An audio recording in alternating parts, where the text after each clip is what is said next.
Paramashivoham.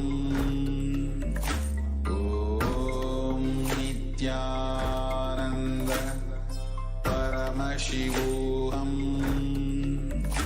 Om Nithyananda Paramashivoham.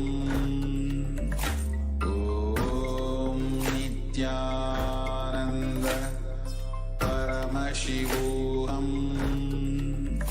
Om Nithyananda Paramashivoham. Om Nithyananda Paramashivoham. Om Nithyananda Paramashivoham. Om Nithyananda Paramashivoham.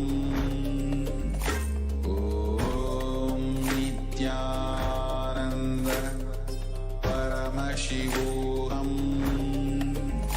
Om Nithyananda Paramashivoham.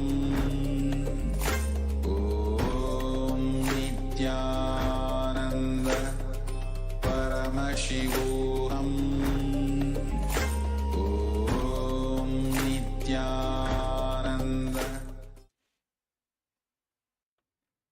Nithyanandam, we welcome all the Paramashivoham Level 3 participants to the first session of the day, which is Nithyananda Yoga. Now everyone, settle down on your mats, have your Panchabhadram and Udani ready, wear your Abharanam, your Rudrakshamala, apply the Vibhuti and Kumkum, and settle down as we start the session with the Sadguru Vandanam. Nithyanandam Paramasukadam Kevalam Jnanamurtim Bandvaditam Gagana Sadrusham Tatvamasyadilaksham Ekam Nityam Vimalamachalam Sarvadi Sakshibhutam Bhavatitam Trigunarahitam Sadgurum Tam Namami. Now we will chant the Shiva Mula Mantra 11 times. Om Shivaya Namaha. Om Ham Haum Shivaya Namaha.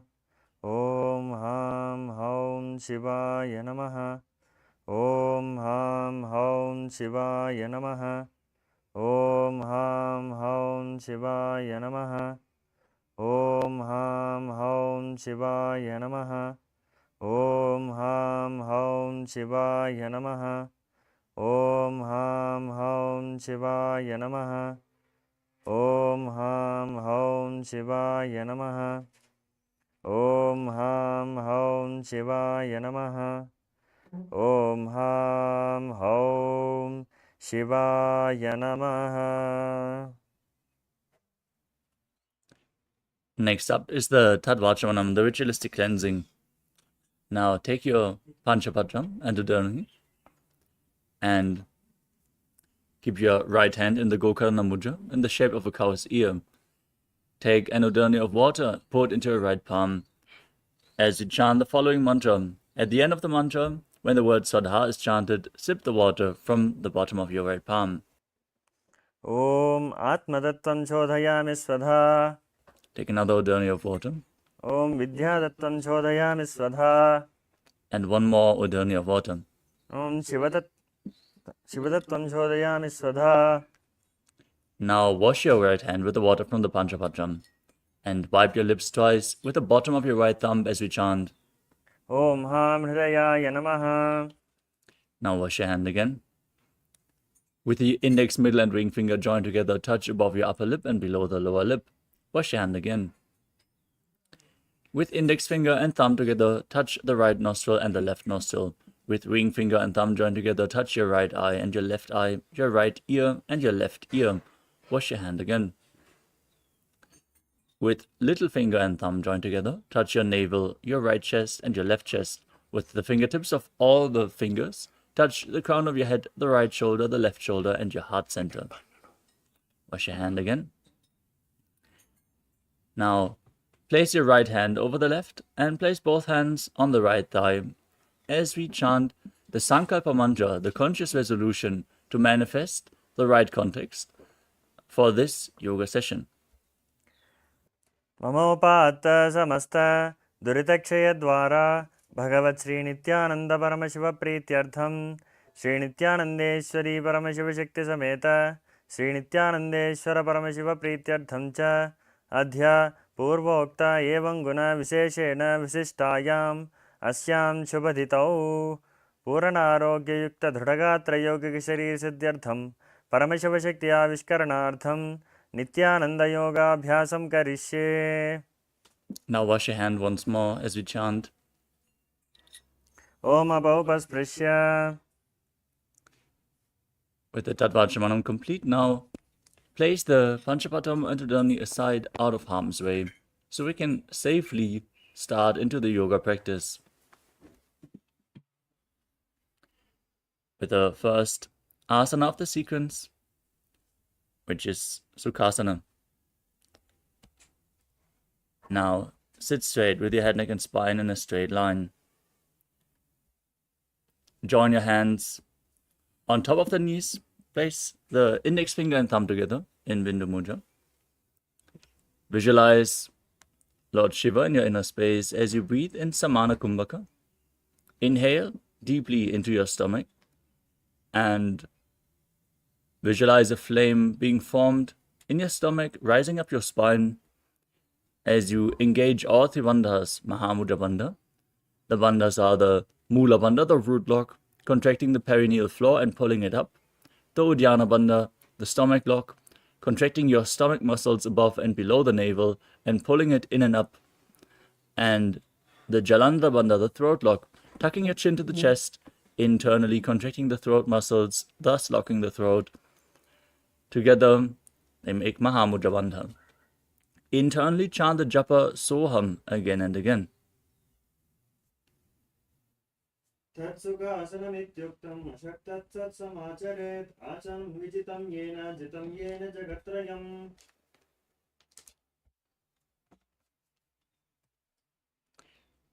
The next asana is Parvatasana.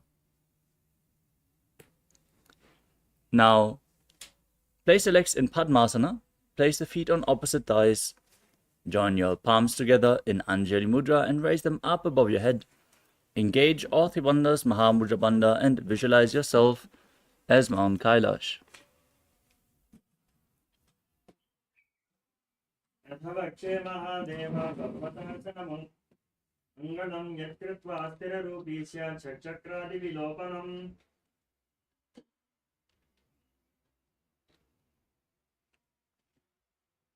Next up is Halipavasana.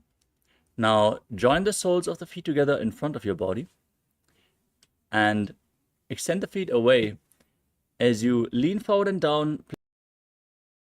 Place your forehead on the ground behind the heels and interlock your fingers behind your back in Parashva Mudra as you gaze to the tip of your nose and visualize Swamiji in your inner space, engaging all three bandhas.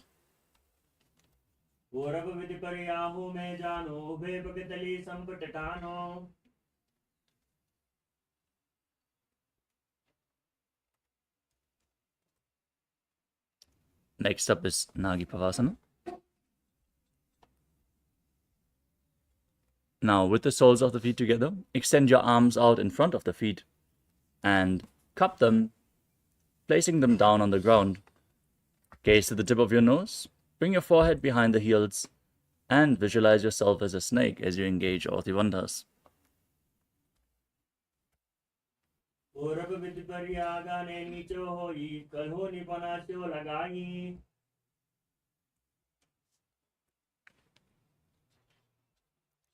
Next up is Kokilasana. Now, interlock your index and middle fingers around the big toes in Prana Mudra as you extend the legs out in front of you and then cross them into Padmasana. Lean forward and down onto your elbows Engage all three bandhas and visualize yourself as a bird.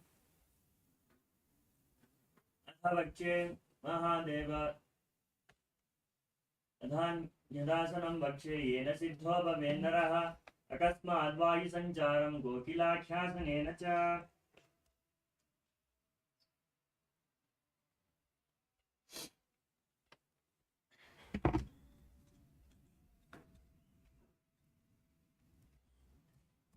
The next asana is Nithyanasana. Now, stack your knees and ankles, hold on to opposite elbows, and start rotating your arms in a circular motion. Engage all three bandhas, gaze to your nose, and visualize Swamiji in your inner space, and after some time, change the direction of the movement.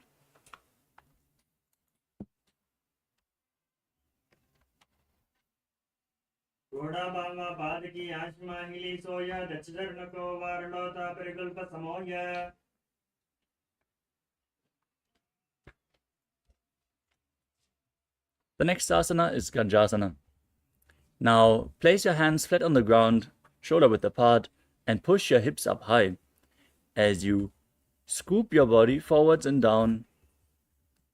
As you visualize yourself as an elephant, engage Uddiyana Bandha and Mula Bandha.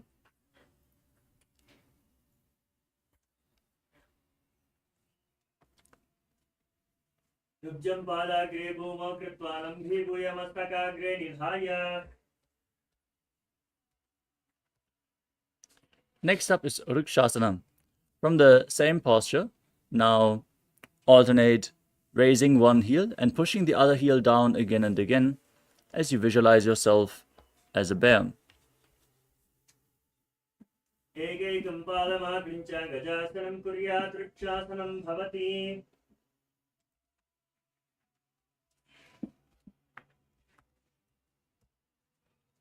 We move on to Vaishyasana. Now raise up onto the tips of the toes, standing on the tips of the big toes if you can. Join your index, middle and ring fingers at the heart center in Hridaya Mudra as you visualize Swamiji in your inner space and engage Uddiyana Bandha and Mula Bandha.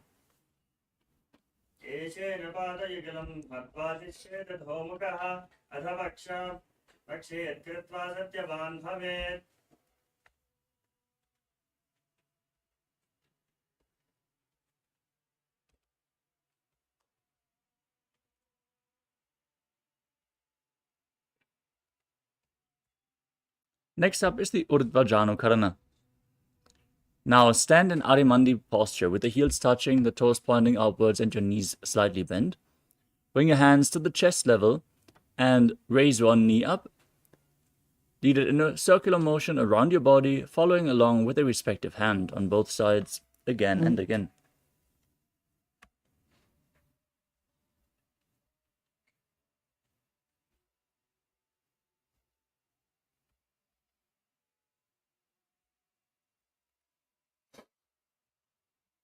The next asana is Palalingasana. As you stand on the mat, interlock your fingers in front in Sarva Shankari Mudra with the wrists pointing inwards, and then hold on to one knee and pull it up against your chest. Engage all three bandhas and visualize yourself holding a baby.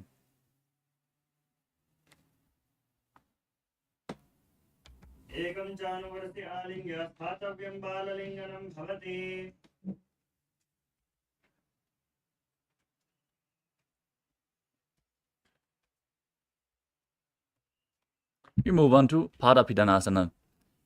Still standing on one leg, now pull the foot behind your back with both hands interlocked in Padusha Mudra.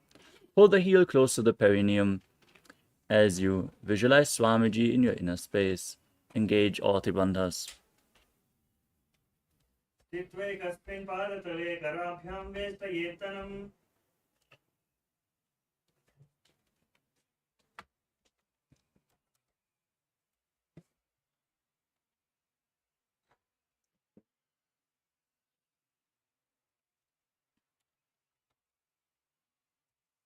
The next asana is Natarajasana. Now stand on the mat, hold on to one foot behind your back, As you lean forward and down, extending the other arm forward, hand in Bindu Mudra. Visualize yourself as Lord Nataraja as you perform the Mula Bandha. उत्तानपादं क्रौञ्चं च मरीचिं वीरभद्रकं नटराजं त्रिकोणं च सुप्ताङ्गुष्ठप्रसारणे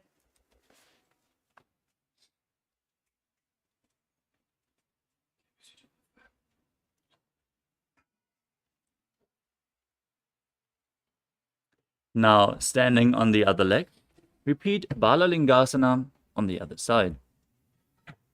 एकं जानुवर्ध्यालिङ्ग्य स्थातव्यं बाललिङ्गनं भवति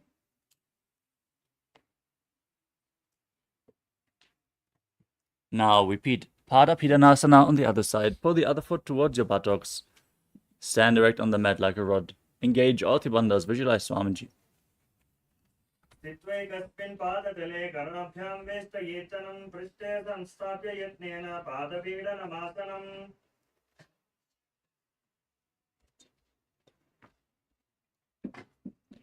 Now repeat Natarajasana on the other side. Hold the foot, lean forward and down, hand in Bindu Mudra as you visualize yourself as Lord Nataraja. उत्तानपादं क्रौञ्चं च मरीचिं वीरभद्रकं नटराजं त्रिकोणं च सुप्ताङ्गुष्ठप्रसारणे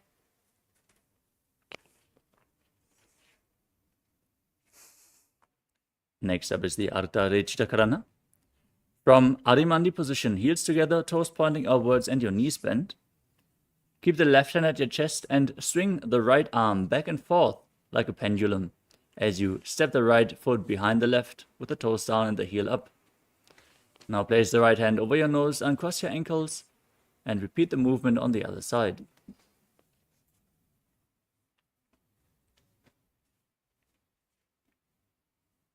Next up is the skeleton dance.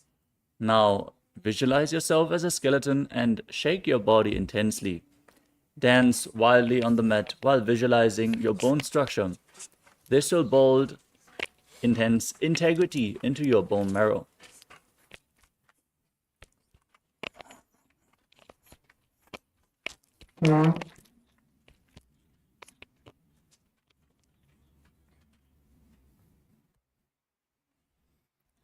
Next up is the Katichina Karana. From Arimandi position, heels together, toes pointing outwards and knees bent. Bring your hands above your head and cross them with the palms facing back. Now open up your arms widely as you turn towards the side. Again and again in both directions.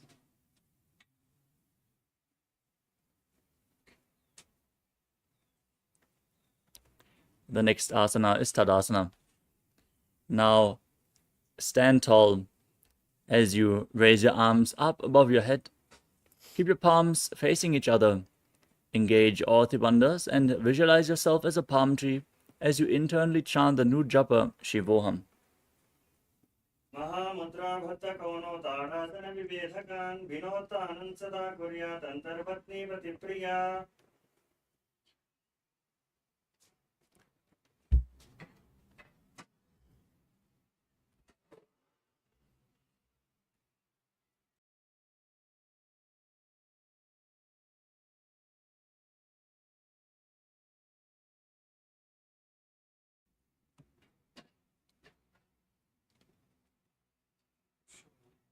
I'm doing already.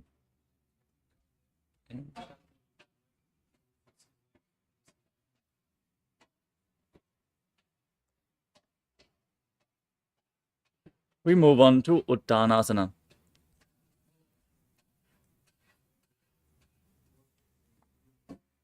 Now, from the standing posture, lean forward and down, place your hands flat on the mat. As you visualize Swamiji, engage all bandhas.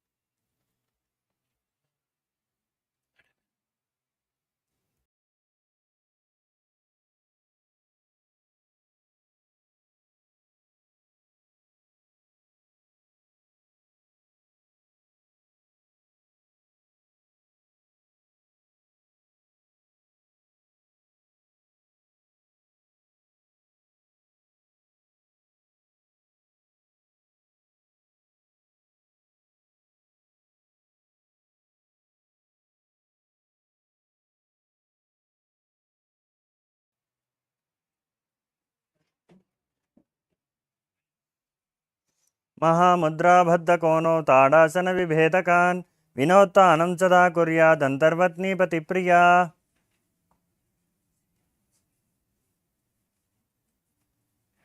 Now we move on to Shavasana. As you keep your hands flat on the ground with the palm, step your feet back into a tall plank position. Now engage Jalandhara Bandha and Mula Bandha and rotate your head from right to left as you visualize Swamiji in your space. अवस्थित्वा मस्तकं वारं वारं दक्षिणकुक्षिं सव्यकुक्षिं नयेत् तरक्श्वासनं भवति.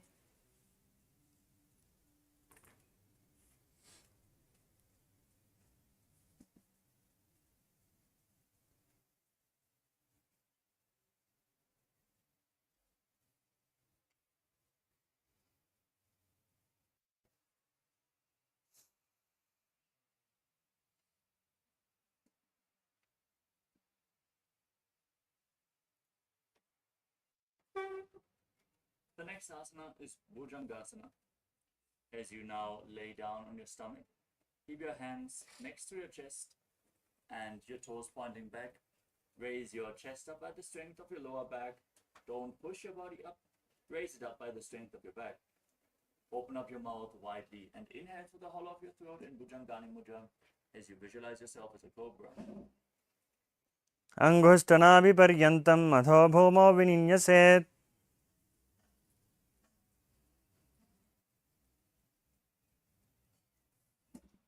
Now push your body up into the plank position and alternate bringing one knee in towards your chest, back and forth in Shavasana, breathing calmly through your nose and visualizing Swamiji in your inner space.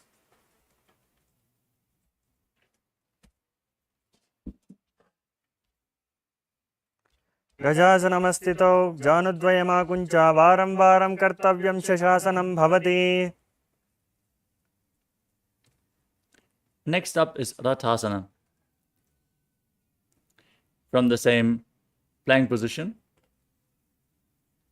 Now step one foot in between the two hands and jump, alternating the position of your feet again and again as you visualize yourself as a chariot. गजासनमस्थितौ एकं पादं पुरोमार्गेण भ्रामयित्वा कर्तव्यं रथासनं भवति.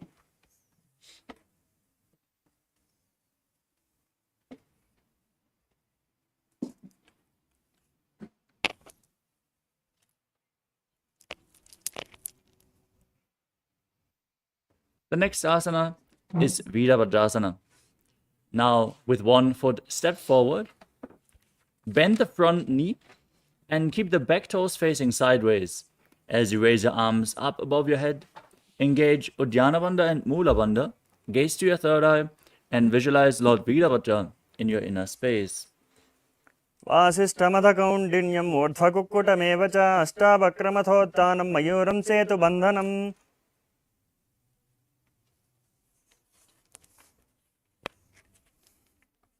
Now exchange the position of your feet. Repeat Virabhadrasana on the other side. वासिष्ठमथकौण्डिन्यं ऊर्ध्वकुक्कुटमेव च अष्टावक्रमथोत्थानं मयूरं सेतुबन्धनम्. Now we move on to Vrikshasana. Now standing on one leg, raise the opposite leg towards the inner opposite thigh. Join your hands in Namaskara Mudra and raise them up above your head. As you visualize yourself as a tree, engage Uddiyana Bandha and Mula Bandha. वामोरुमूलदेशे च याम्यं पादं निधायतु तिष्ठेत् वृक्षमद्भूमौ वृक्षासनमिदं विदुः. Next up is Garudasana. Now bring the raised foot to the opposite hip.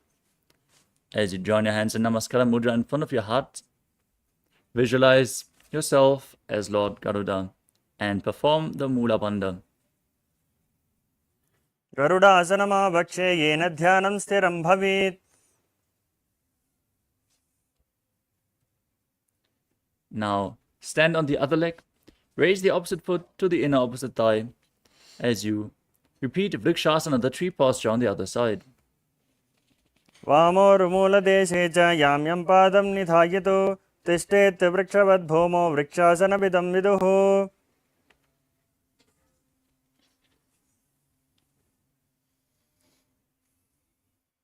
And now repeat Garudasana on the other side. Place the raised foot onto the opposite thigh.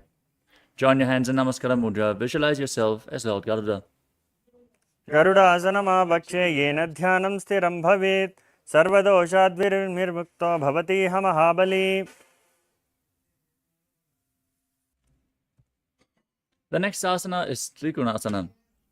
Now, step one foot forward and the other one far back, keeping the back toes facing sideways. As you extend your arms, keep them parallel to the ground, lean forward and down. Place the hand near the foot and raise the other arm straight as you gaze upwards and visualize yourself as a triangle. उत्तानपादं क्रौञ्चं च मरीचं वीरभद्रकं नटराजं त्रिकोणं च सुप्ताङ्गुष्ठप्रसारणे. Exchange the position of your feet. Repeat Trikonasana on the other side. उत्तानपादं क्रौञ्चं च मरीचं वीरभद्रकं नटराजं त्रिकोणं च सुप्ताङ्गुष्ठप्रसारणे. Next up is Nikuttaka Karana. Now from Arimandi position, heels together, toes pointing upwards and your knees bent. Raise one heel off the ground and place your hands in front of the heart center with the palms facing each other. As you stomp the raised heel to the ground, raise the other heel up and exchange the position of your hands again and again.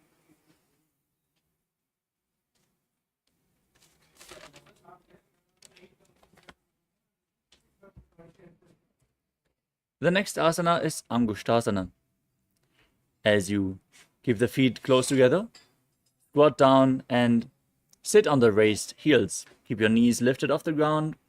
Join your hands in Namaskara Mudra in front of the heart center.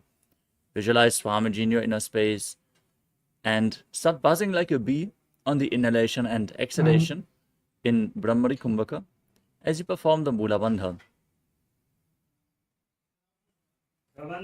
मित्याहुः गोरक्षासनमेव च अङ्गुष्ठमुष्टिकं ज्ञेयं ब्रह्मप्रासादितं ततः. Next up is Saurasana. From the same position, extend one leg forward. Keep the heel down, toes pointing up. Place your hands at the side of your body, touching the mat with your fingers, palms facing forward in Vara Mudra. Visualize Swamiji in your inner space and perform the Mula Bandha. प्रसार्य एकं पादतलं संस्थाप्य त्वेकपादकम्. Next up is Vidunanasana. From the same posture with the leg extended forward, lean forward and down, hold onto the front big toe in Prana Mudra with index and middle fingers. As you hold onto the back heel with the other hand if you can, balance in this posture. Now, visualize Swamiji in your inner space. Keep buzzing like a bee. उल्फस्थितो पादमेकं प्रसार्य तत्पादाघ्रं संस्पृशेत् तत्करेण.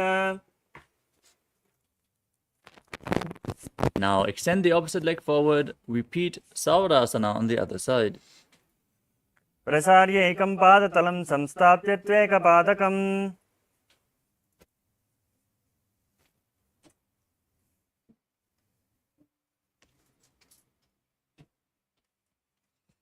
Lean forward and down, hold on to the front foot as you repeat Vidunanasana on the other side. उल्फस्थितो पादमेकं प्रसार्य तत्पादाग्रं संस्पृशेत् तत्करेण.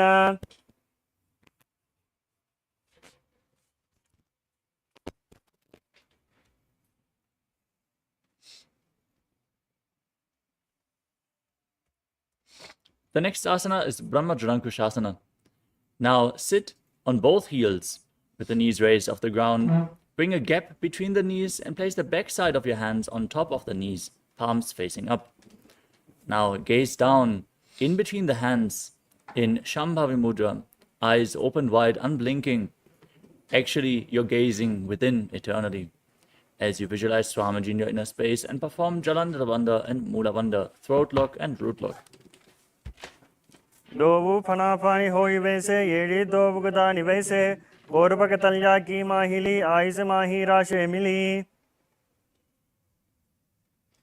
The next asana is Kapilasana. Now, place your knees down on the ground and sit on the raised heels. Keep your hands on the knees. Engage Uddiyana Bandha and Mula Bandha as you gaze to your nose and visualize yourself as Sage Kapila Muni, the founder of Mahanirvani Peetham. उभय पकतली समट हरावे तिनको माहिली core मिलावे फना फानी वकड़ होई वैसे एड़े दो चोनी निवैसे. The next asana is Bhadragudakasana. Maintain the same posture, but shift your gaze to the third eye and engage the Mula Bandha as you visualize Swamiji. दो वो पकतली संपुट करे कोरबारली वो परिधरे कोरबारली राके से तापरी मूल द्वार टिक बैसे.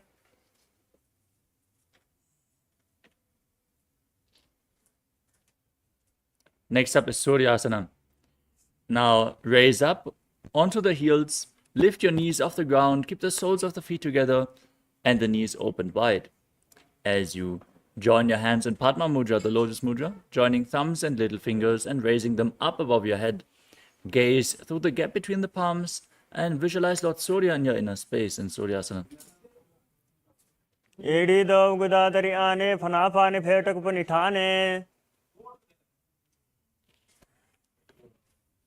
Now place your knees down and sit on your heels. As you keep your hands on the knees, place your tongue up against the palate of your mouth in Manduki Mudra, catching the nectar of immortality dripping from your Sahasrara chakra. Gaze to your third eye and visualize yourself as a frog as you calmly breathe through your nose in Sahadra Kumbhaka.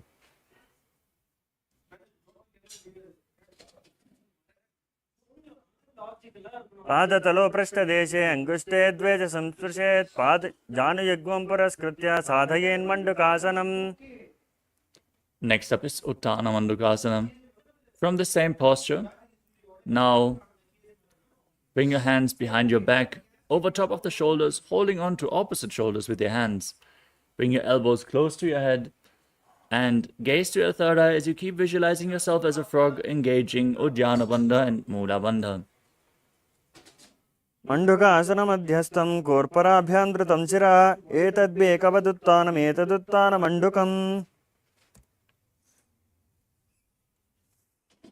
The next asana is Simhasana.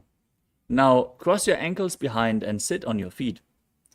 Then place your hands on the knees, gaze to the tip of your nose, stick out your tongue and exhale forcefully again and again as you visualize yourself as a lion. दक्षिणं सव्यगुल्फेन दक्षिणेन तथेतरम् हस्तौ जजान्वौ संस्थाप्य स्वाङ्गुलीश्च प्रसार्य च. The next asana is Bhadrasana. With the soles of the feet together, keep the toes pointing back behind your body. Sit on your knees, open wide, cross your arms behind your back, and hold on to opposite big toes in Prana Mudra. Now gaze to the tip of your nose, engage Jalandhara Bandha and Mula Bandha, the throat lock and the root lock, and visualize Swamiji in your inner space. गुल्फौ च वृषणस्यादौ वृत्क्रमेण समाहितः पादाङ्गुष्ठौ कराभ्यां च धृत्वा च पृष्ठदेशतः. We move on to Kakabhushandi Asana. Now place your feet flat on the ground and place your hands on the ground, shoulder width apart. Bring your arms around the raised knees and hold on to opposite hands behind your back in Padusha Mudra if you can. Gaze to the tip of your nose and visualize yourself as a crow. प्रथमे वैशकोकरथाने दोवो हाथपकं विचिहाने.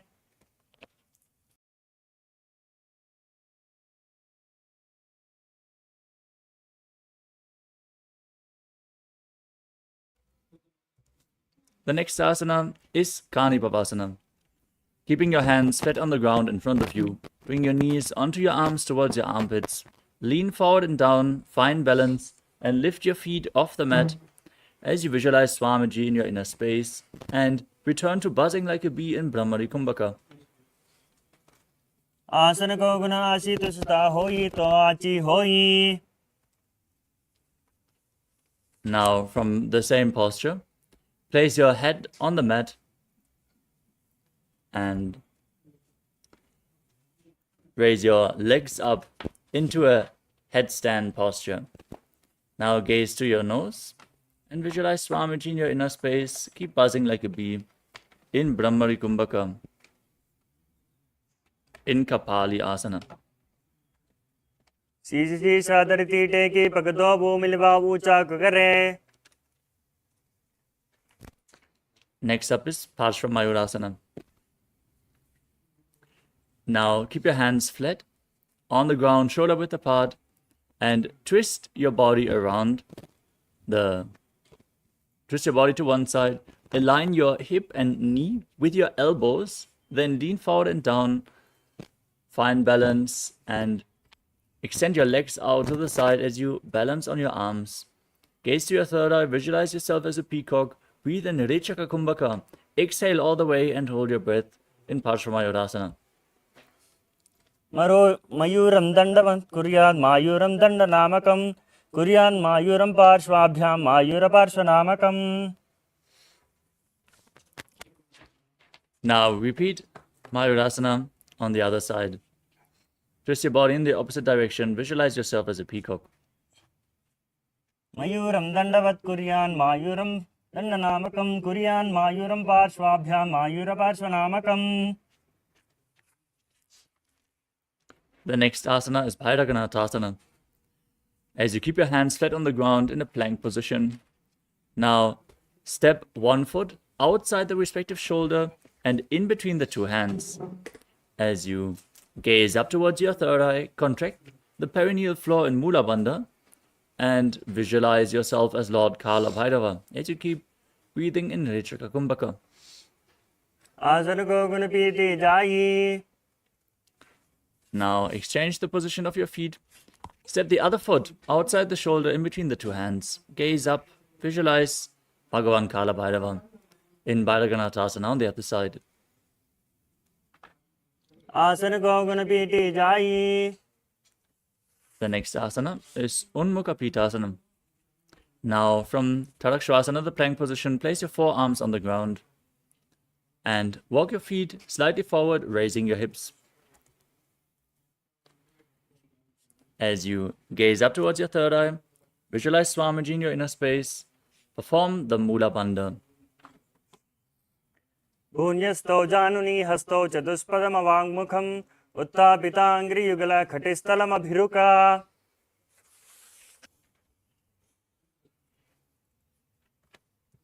The next asana is Vashishtasana. As you return to Tadakshvasana, the plank position, now rotate your body on one arm and raise the opposite arm up towards the sky. Gaze upwards along the raised arm. Visualize yourself as Sage Vashishta as you perform the Mula Bandha. ऊर्ध्वकुक्कुटमाशिष्टमरीचिहलमत्सकं परिवृत्तिं चोदरस्य विविधं धनुरासनम्.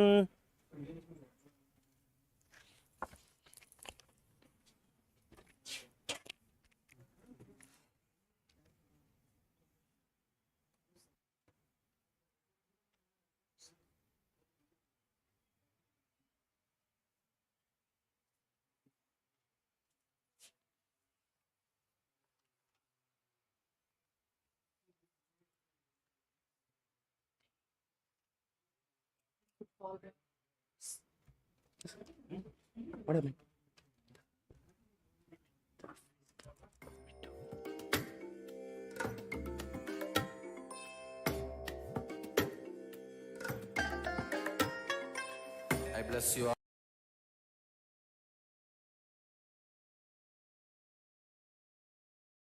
all. Let you all open all your three eyes and manifest the powers of Mahasadashiva. Om Nithyananda Paramashivoham. Om Nithyananda Paramashivoham. Om Nithyananda Paramashivoham.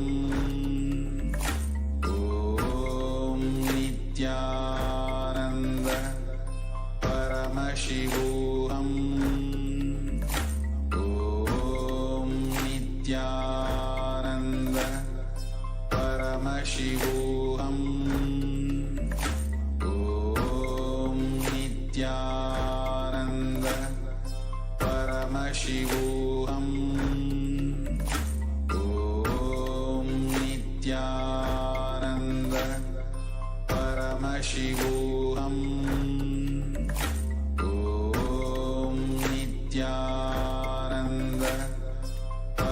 Paramashivoham.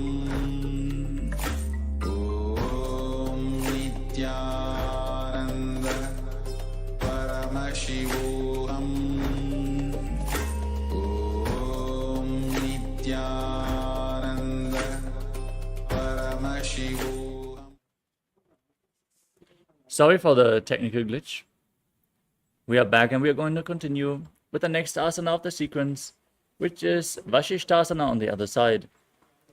Now enter into Shavasana, the plank position, and rotate your body in the other direction as you extend the opposite leg up. Gaze upwards, visualize yourself as Sage Vashishta. ऊर्ध्वकुक्कुटवासिष्ठमरीचिहलमत्सकं परिवृत्तिं चोदरस्य विविधं धनुरासनम्. The next asana is Anjani Asana. Now sit with your legs extended forward as you gaze through your nose. Lock Jalandhara Bandha, the throat lock, and Mula Bandha, the root lock, as you keep your hands below your buttocks with the palms facing up. Visualize yourself as Lord Hanuman and internally chant the new japa Mahasadaशिवोहम. धोवो करके ube हथेली कोरबारली मेले भेली. The next asana is Paschimottanasana. With your legs extended forward, lean forward and down, and hold on to the big toes and Prana Mudra as you visualize Swamiji and engage all three bandhas in Mahamudra Bandha. जानु परिललाटन्तु पश्चिमन्तानमुच्यते येन केन प्रकारेण सुखं धार्यं च जायते. The next asana is Ugrasana. From the same position, your legs extended forward. Interlock your fingers behind your head and lean forward and down. Try to bring your elbows outside the knees, your head in between the knees. As you squeeze your body, perform Mahamudra Bandha and visualize Kali in your inner space. स्वपानिभ्यान्तरं दत्त्वा जानुभपरिशिरोऽन्यसेत्. We move on to Marichyasana. Now bring one foot to the perineum.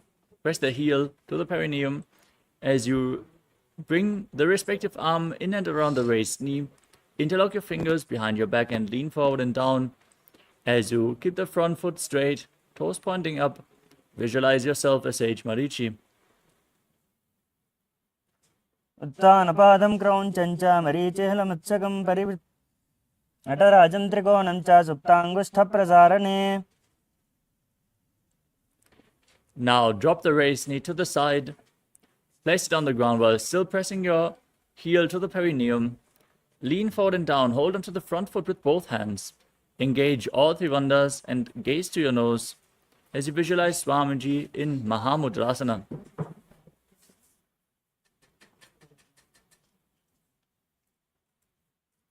महामुद्रं प्रवक्ष्यामि तन्त्रेऽस्मिन् मम वल्लभे यां प्राप्ति सिद्धा सिद्धिं च कपिलाद्याः पुरागताः. The next asana is Marichyasana on the other side. Now press your perineum with the other heel. Lean forward and down as you interlock your hands behind your back. Visualize Sage Marichi.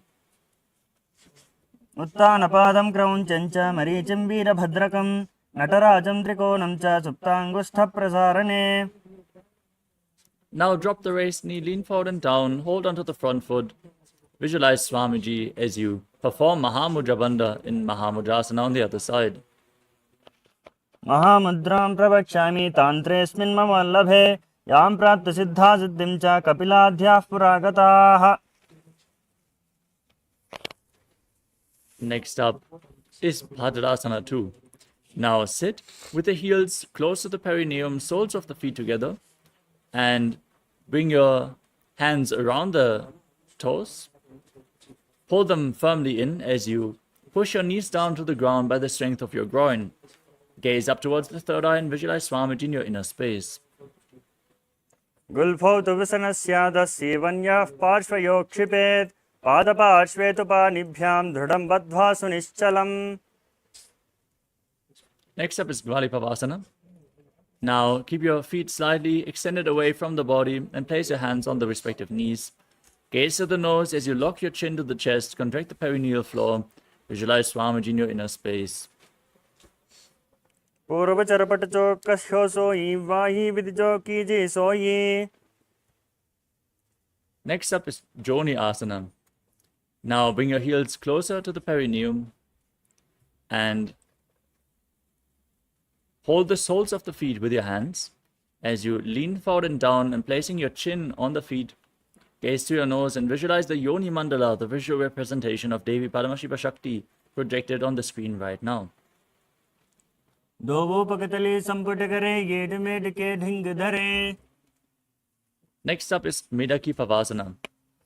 As you keep the heels together, toes apart, extend your arms out to the side and lean forward and down all the way. Keep your back straight and place your head on the ground behind the heels as you gaze through your nose and visualize Swamiji in your inner space. पूर्व विधि परिपकतली संपुट सोलिए डी मिली राशे. We move on to Siddhasamadhi Asana. Now bring your heels close to the perineum, toes together, heels apart, and bring your arms below the legs and keep your palms out of the shins, palms facing up. Now bring your toes towards your throat if you can as you lean forward and down. Gaze through your nose and visualize Lord Surya in your inner space. दो लो पकतली संपट करे आगा में चोले made आगा में धरे. Next up is Chinaki Pavasana. Now, keep the heels close to the perineum, hold the feet, and place your elbows down on your thighs as you lean forward and down. Press the thighs down as you gaze to your nose and visualize Swamiji in your inner space. जो वो पका के ये D धरती मगवा met लगावे पकतली माहिली कर अंगूठा के सदी सूद जोड़े. Next up is Charapada Chokasana. Now place your hands on the knees, the heels close to your perineum, and slightly push your knees down towards the ground. Open up your hips intensely as you engage Uddiyana Bandha and Mula Bandha. Gaze to your third eye and visualize Swamiji in your inner space. दो वो पकतली संपुट धरे आगाम ने कर jar पसारे. The next asana is Bhairavasana. As you keep the soles of the feet together, now place the toes of the feet down and the heels up. Intensely twist your legs as you gaze to your third eye. And then place your hands on the knees in Bindu Mudra, visualizing yourself as Lord Kala Bhairava in Bhairavasana. गुल्फो संपीड्य चान्योन्यम विक्रमेण some.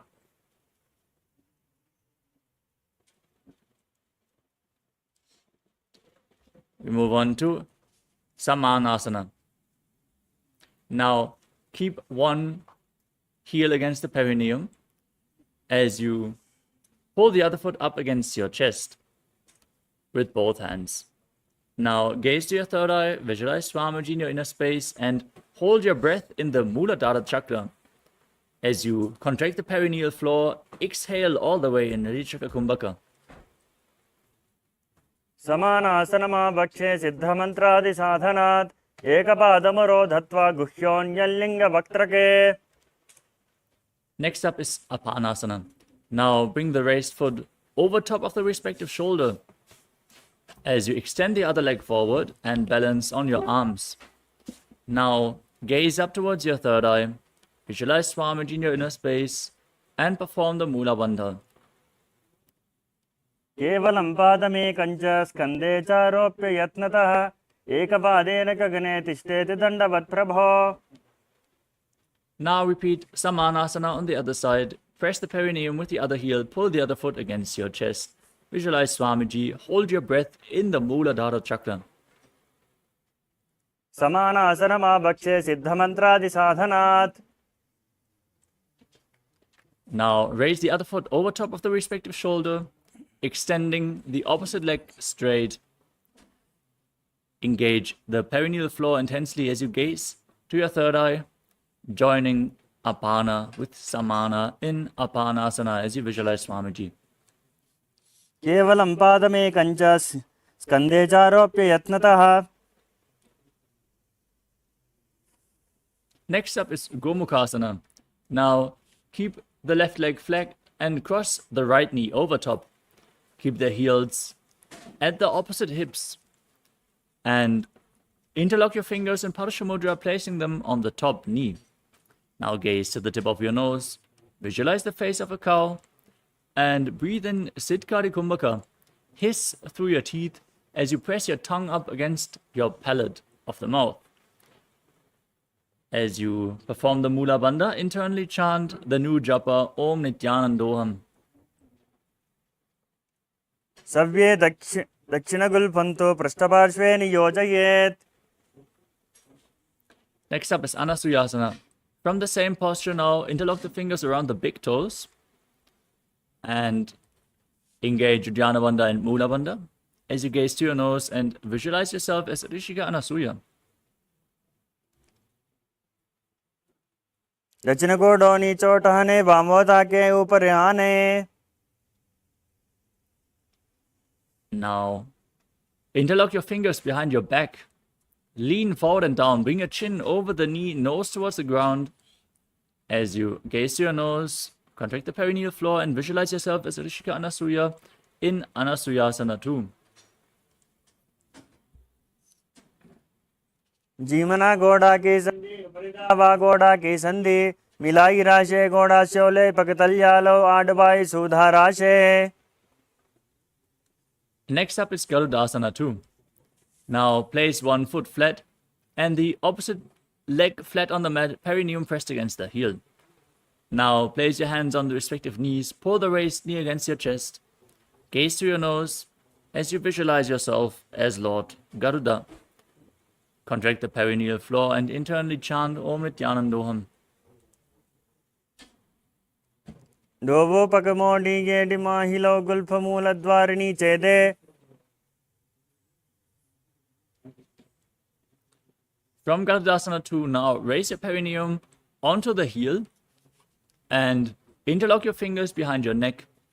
Twist your elbows outside of the raised knee, gaze up towards your third eye, and visualize yourself as Sage Narada as you breathe in Siddhkari Kumbhaka in Naradasana. पृष्ठजुवाम पकतली केडी गोपरताय लगावे फेरी. The next asana is Matsya Pitakasana. Now, place one foot onto the opposite thigh as you bring your arm around the knees and hold on to the shin and the big toe of the foot which is flat on the ground. Now gaze to the tip of your nose. Visualize Matsya, the fish avatar of Lord Vishnu.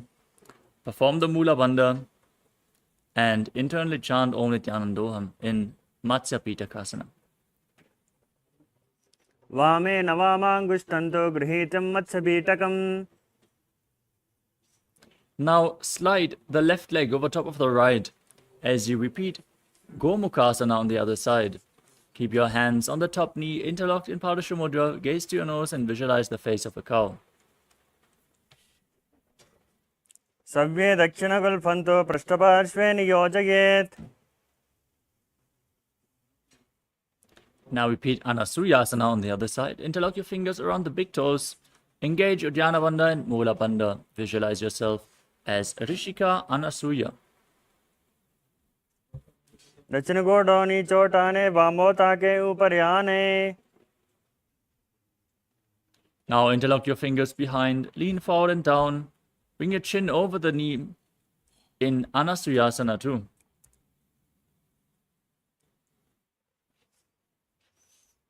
जीमना घोड़ा की संधि उपरिदावा घोड़ा की संधि. Now repeat Garudasana 2. Place the other foot flat, opposite heel against the perineum, hands on the knees, and gaze to your nose as you visualize yourself as Lord Garuda.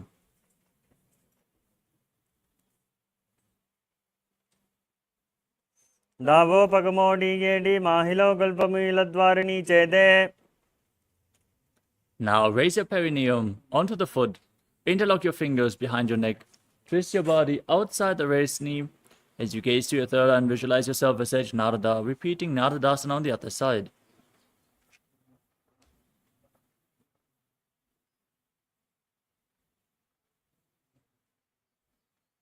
Pistij vama pagatali keri boparitari paga lagave feri. Now repeat Matsya Pitakasana on the other side. Place the other foot on the opposite thigh. Hold onto the shin and the big toe of the raised knee as you gaze to your nose and visualize Matsya, the fish avatar of Lord Vishnu. Vame navamangushtanto grihitam matsyapitakam. Next up is Matsyendrasana. As you bring one foot to the opposite thigh, place the other foot flat, raise the knee and twist the opposite elbow outside the raised knee. As you place the raised arm at your head, place the other hand on the ground behind you, gaze up towards your third eye, and visualize Sage Matsyendranath, the master of Hatha Yoga. Udaram paschimabhasam kritva tishtati yatnataha namrangam vamapadam hi dakshajano parinyashet. Next up is Kubhasana. Now extend the front arm down towards the foot. Hold onto the big toe in Prana Mudra. And place the other hand on the respective ear as you gaze back and up. And visualize yourself as a camel. Asana ko gunajolo jaye. Now keep holding onto the front foot. Place the other hand on the ground behind you. Twist your body even further as you gaze to your third eye and visualize Sage Matsyendranath in Matsyendrasana too. Matsyendrapeetam jatara pradiptim prachandarugbhandala khandhanastram. Now untwist your body. Extend both the legs. Place the other foot on the opposite thigh as you bring the opposite elbow around the raised knee, hand to your face, repeating Matsyendrasana on the other side as you visualize Sage Matsyendranath. Udaram paschimabhasam kritva tishtati yatnataha. Now extend the front arm down to the foot, gaze to your third eye, place the other hand on your ear as you gaze up and back, visualizing yourself as a camel in Kubhasana on the other side. Asana ko gunajolo jaye. Now place the back hand down to the ground, twist your body even further in Matsyendrasana too as you visualize Sage Matsyendranath. Matsyendrapeetam jatara pradiptam prachandarugbhandala khandhanastram. The next asana is Padmasana, the lotus posture. Now sit in a cross-legged position with your feet on top of opposite thighs. Keep your hands on the knees, gaze to your nose, engage all three bandhas, Mahamudra Bandha, as you visualize yourself as Lord Shiva. Internally chant Om Nithyananda Paramashivoham and start breathing in Sitali Kumbhaka as you press your tongue against the back of your teeth and hiss while you inhale. Asanam dvididam proktam padmam vajrasanam tada. Next up is Padmasana 2. From Padmasana, now cross your arms in front of you and hold onto the big toes in Prana Mudra. Lock the perineal floor in Mula Bandha. Keep breathing in Sitali Kumbhaka, gaze to your nose and visualize yourself as Goddess Parvati, the consort of Lord Shiva. Uttano charano kritva uru samsto prayatnataha. The next asana is Kukkutasana. As you sit in Padmasana, bring your hands in between the legs and push your body off the ground. Balance on your arms as you visualize yourself as a rooster. Calmly breathe through your nose in Sahadra Kumbhaka. Padmasanam susamstapya nanvororantare karo. Next up is Baddha Keki Asana. From Padmasana, now rise up onto your knees and place your hands on the ground with the fingers pointing towards your body, elbows close towards your navel. Lean onto your elbows as you raise your knees up off the ground and visualize Swamiji in your inner space. धरामवष्टभ्यकरद्वयेन तत्कूपरि स्थापिता नाभिपार्श्वः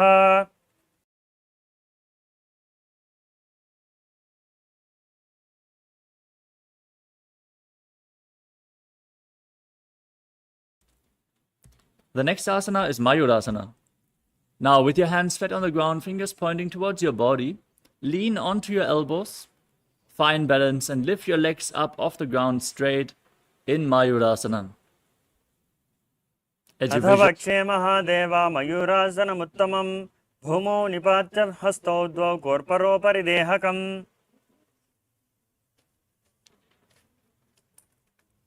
Now lay down flat on your stomach and interlock your fingers around the neck as you keep the toes pointing outwards, heels to the mat. Visualize yourself as a crocodile. Breathe calmly through your nose in Sahajra Kumbhaka and contract the perineal floor in Mula Bandha in Makarasana. अध्यात्मचेते हृदयं निधाय भूमौ च पादौ च प्रसार्यमानौ.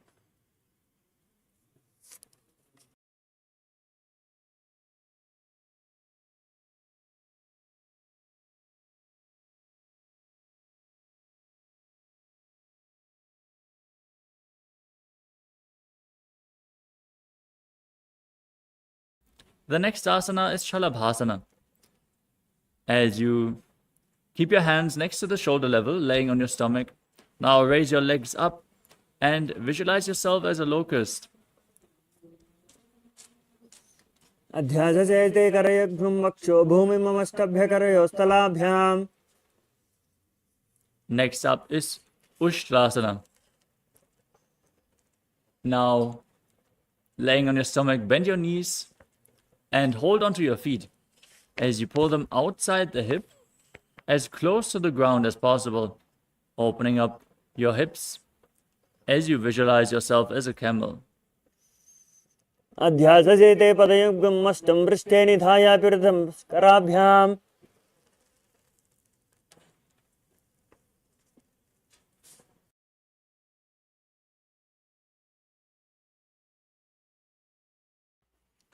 The next asana is Dhanurasana.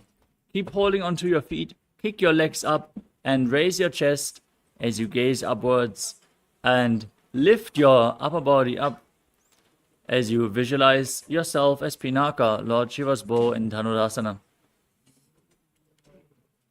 प्रसार्य पादौ विविदण्डरूपौ करो च पृष्ठे धृतपादयुग्मम्. The next asana is Bhagasana.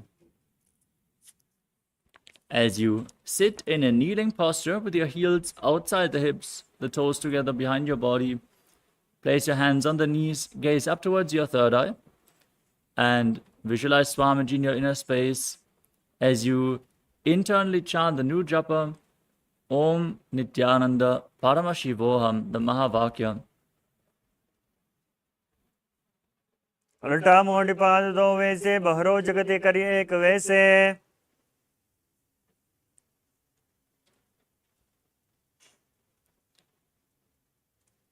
The next asana is Gohi Asana. From the kneeling posture, now place your forearms on the ground and interlock your fingers as you bring your head on the mat, support it with your hands, and walk your feet closer to the body, raise your hips, and then lift your feet off the ground. Squeeze your body into a ball, pull the knees close towards your chest as you gaze through your nose and visualize Swamiji in Gohi Asana. दो हता की कहनी जोई पुनः काले जाने दो ये. From Gohi Asana, extend your legs up straight. Gaze to your nose as you visualize Swamiji and perform the Mula Bandha in Shavasana. विपरीतं मण्डलं च दुधैव विदितं हिनः. Gently lower your legs down and come to a seated posture with your legs in front. Now, raise your legs up off the ground and hold on to your calves as you pull your feet closer towards your face. Visualize Swamiji in your inner space and start breathing in Pastika Kumbhaka, exhaling rapidly again and again from your abdomen, like the bellows of a blacksmith. Keep performing this Kumbhaka throughout the next few asanas. दोहतापक भा हरियाणे गोड़ा तरे काकसे ठाने. Next up is Padikasana.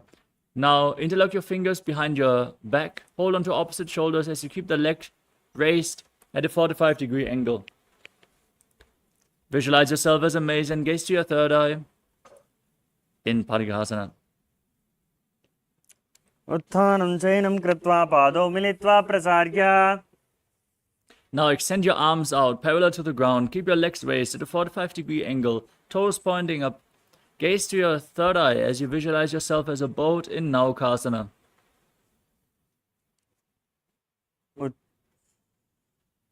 उत्तानशयनं कोर्पराभ्यां भूमिमस्तभ्यनितम्भं निधाय.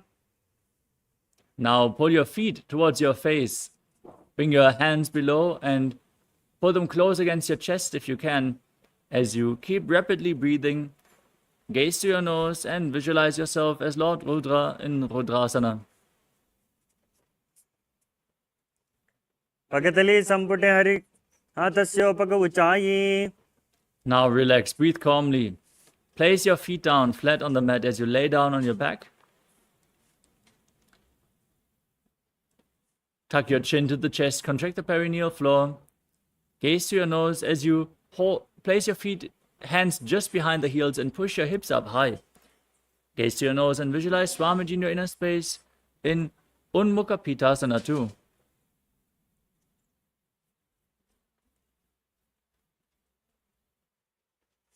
ऊर्ध्वे च जानुनी कृत्वा शबित्वोर्ध्वमुखं तथा उत्थाप्य हस्तौ तिष्ठेत्तु पीठ उन्मुखनामखे.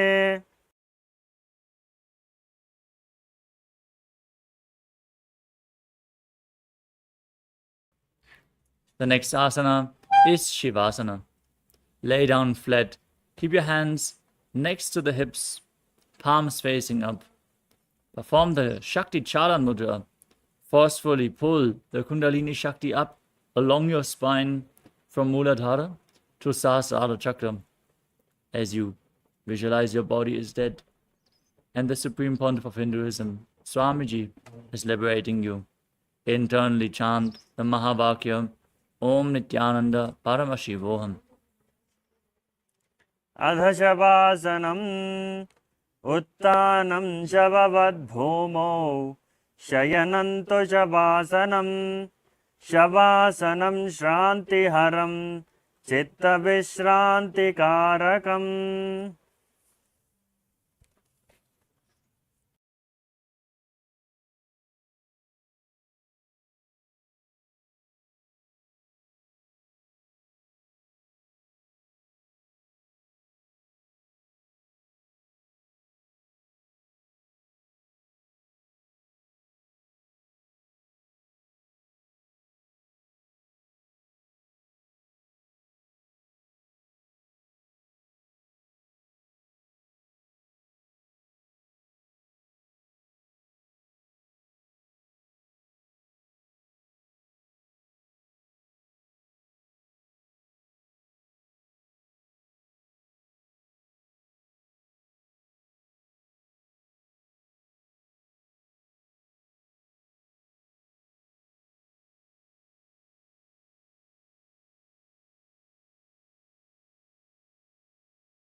bless you all.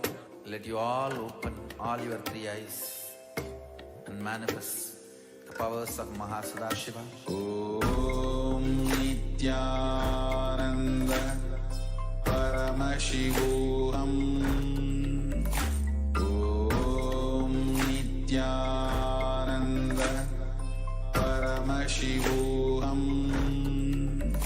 Om Nithyananda Paramashivoham. Om Nithyananda Paramashivoham. Om Nithyananda Paramashivoham. Om Nithyananda Paramashivoham. Om Nithyananda Paramashivoham. Om Nithyananda Paramashivoham.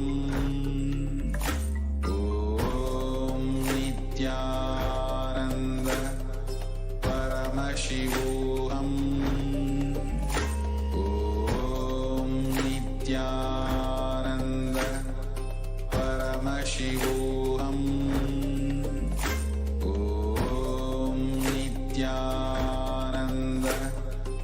Paramashivoham.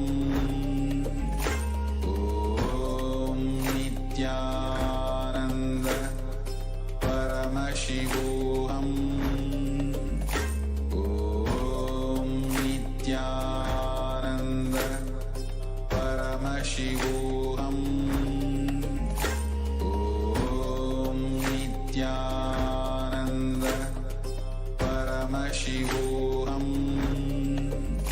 Om Nithyananda Paramashivoham.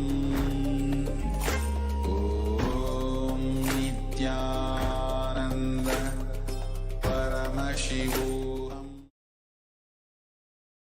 Now slowly return to your physical body. Start to wiggle your fingers and toes, your wrists and your ankles, your elbows and your knees. Pull your knees up towards your chest and circle them with your hands and rock your body from side to side, slowly returning to a comfortable seated position. Congratulations, you completed the Pratama Vinyasa Krama, the first 108 asanas of the sequence. With this, we are now going to move on in the DVK with the next asana, which is Yathasa Nishthasana. Now sit in a comfortable position which brings ease to your physical and mental space. Any position is fine. You can even sit on a chair if you want. Just keep your hands in Bindu Mudra on top of your knees. Visualize Swamiji in your inner space and perform the Mula Bandha in Yathasa Nishthasana. Paryankam Tatsamakhyatam Yadasanstam Yadha Stitihi. Next up is Samasana. Now, sit in a cross-legged position with your hands on the knees, thumbs and index finger together. Take a deep, long inhalation. Hold your breath for a short while and then again exhale deeply. इदानीं गर्भिणीनां योगाभ्यासो यथा लगो.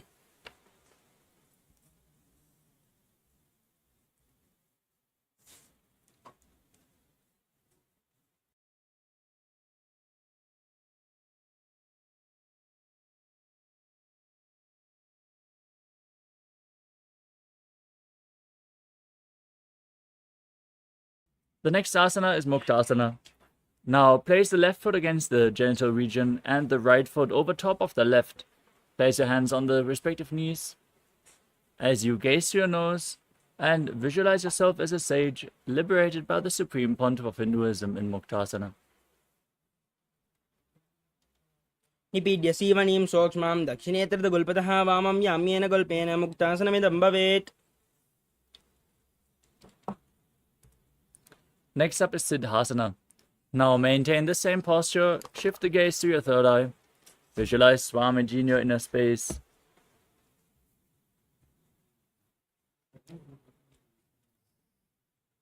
स्थाणुः मितेन्द्रियोच्चलदृशा पश्यन् भ्रुवोरन्तरं चैतन्मोक्षकपाटभेदजनकं सिद्धासनं प्रोच्यते. Next up is Siddhi Asana.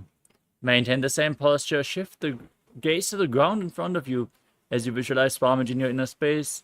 Engage all three bandhas in Mahamudra Bandha. वामपाद की AD जानो सीवणिमदितासकौण्टानो. Next up is Rudrasana 2.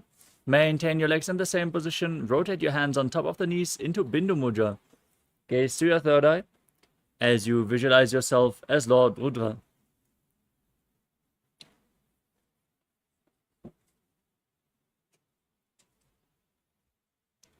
वामचरण परिदचन राखे एकजुगति ऐसे विदिदाके. Next up is Santadhunasana. Now maintain the same position as in Rudrasana. Shift your gaze to the nose, embody tranquility and an unshakable nature. आसन की गुण मन की चंचलता मीटा. Next up is Siddhasana 2. Now maintain one heel over the other. Cup your palms in front of your navel in Samputa Mudra, representing a lotus flower, as you visualize Swamiji in your inner space in Siddhasana 2. ऋतुकाय समासीन सिद्धासनमुदीरितं प्रसार्य भुवि पादौ तौ धोर्भ्यामङ्गुष्ठमादरात्. Next up is Bandha Yoni Asana. Maintain one heel over the other and set the Sankalpa to manifest through the womb of creation as you contract the perineal floor and get ready to enter Shanmukhi Mudra. Inhale all the way. Close your lips with little and ring fingers, the nostrils with the middle fingers, the eyes with the index fingers, and the ears with your thumbs. यत्र मध्ये महादेव बन्धयोन्यासनेश्वरौ यत्कृत्वा केचरो भूत्वा विचिरेदीश्वरो यथा. Next up is Vidasana. Maintain the same posture. Place your hands on the knees in Bindu Mudra and embody the state and space of bravery in Vidasana.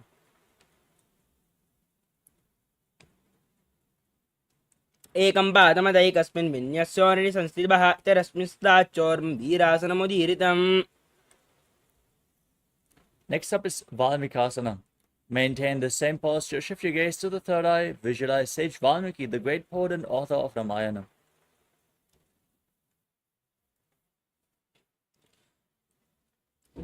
दावा पगा की पगतली पुनि एडे है Zoya. Next up is Joni Mudrasana. Now place your hands flat on your knees. Shift your gaze to the nose and visualize the Yoni Mandala, the visual representation of Devi Paramashiva Shakti.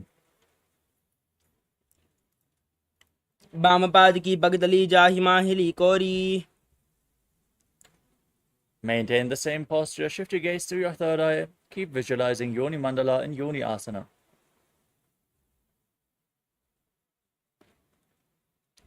योन्यासनं पर्वतेन योगं योगफले नीलं तत्कालफलं तावत् केचरो यावदेव हि. Next up is Padmasana 3. Now keep the soles of the feet together, heels close to your perineum. Interlock your fingers around the feet and pull them close as you push your knees down by the strength of your groin. Gaze to your nose as you visualize yourself as Lord Veerabhadra. Perform Uddiyana Bandha and Mudha Bandha. गुल्बौजवशनस्यादः सीवन्या पार्श्वयोन्योक्षिपेत् सव्ये गुल्पतदा सव्ये दक्ष गुल्पं तु दक्षिणे. Next up is Aghodasana. Now maintain your heels against the perineum and cover your mouth with your right palm. As you close the left nostril, inhale through the right. Hold your breath, then exhale through the left in Abhyantara Kumbhaka. As you gaze upwards towards your third eye, push your tongue up in Kechari Mudra, all along the nasal tract if you can, as you visualize yourself as an Aghori in Aghodasana. पूर्वकहो भिश्रिका जोई वाही विदिशो कीजे सोई. The next asana is Karnari Pavasana. As you sit with the toes together and the heels apart, place your elbows on the heels and lean forward as you place your chin on your hands. Gaze to your nose, engage Uddiyana Bandha and Mula Bandha. Exhale all the way and hold your breath in Nirechaka Kumbhaka as you visualize yourself as a female elephant drinking water in Karna Dana. कानरी पवासन ग्वाली पवासन कह्यो है जहाँ से यहाँ में जाने विदिते से. Next up is Parasana.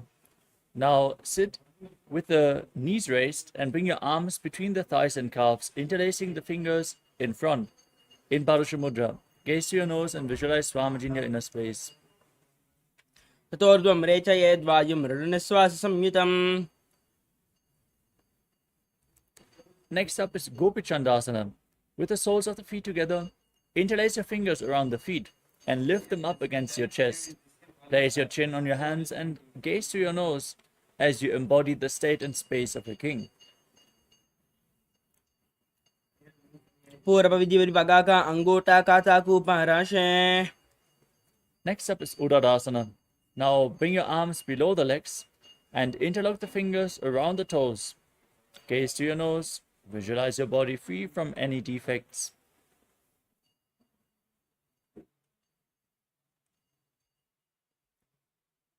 दो पगतली संपुटाने उभय हस्त करे उर्धहिटाने अंगुष्ठ दो समटहरावे चिबुका नीचे ताही लगावे. Next up is Vishishtasana. From the same posture, now raise your feet in front of your face and visualize yourself excelling in everything. दो पगतली जोड़ी संपुट करे. The next asana is Bhujasana. From a seated position, lift both legs over top of the respective shoulders. Bring your arms beneath the legs and up, interlacing the fingers around the back of your neck. Now visualize yourself as a cobra as you keep breathing in Rechaka Kumbhaka.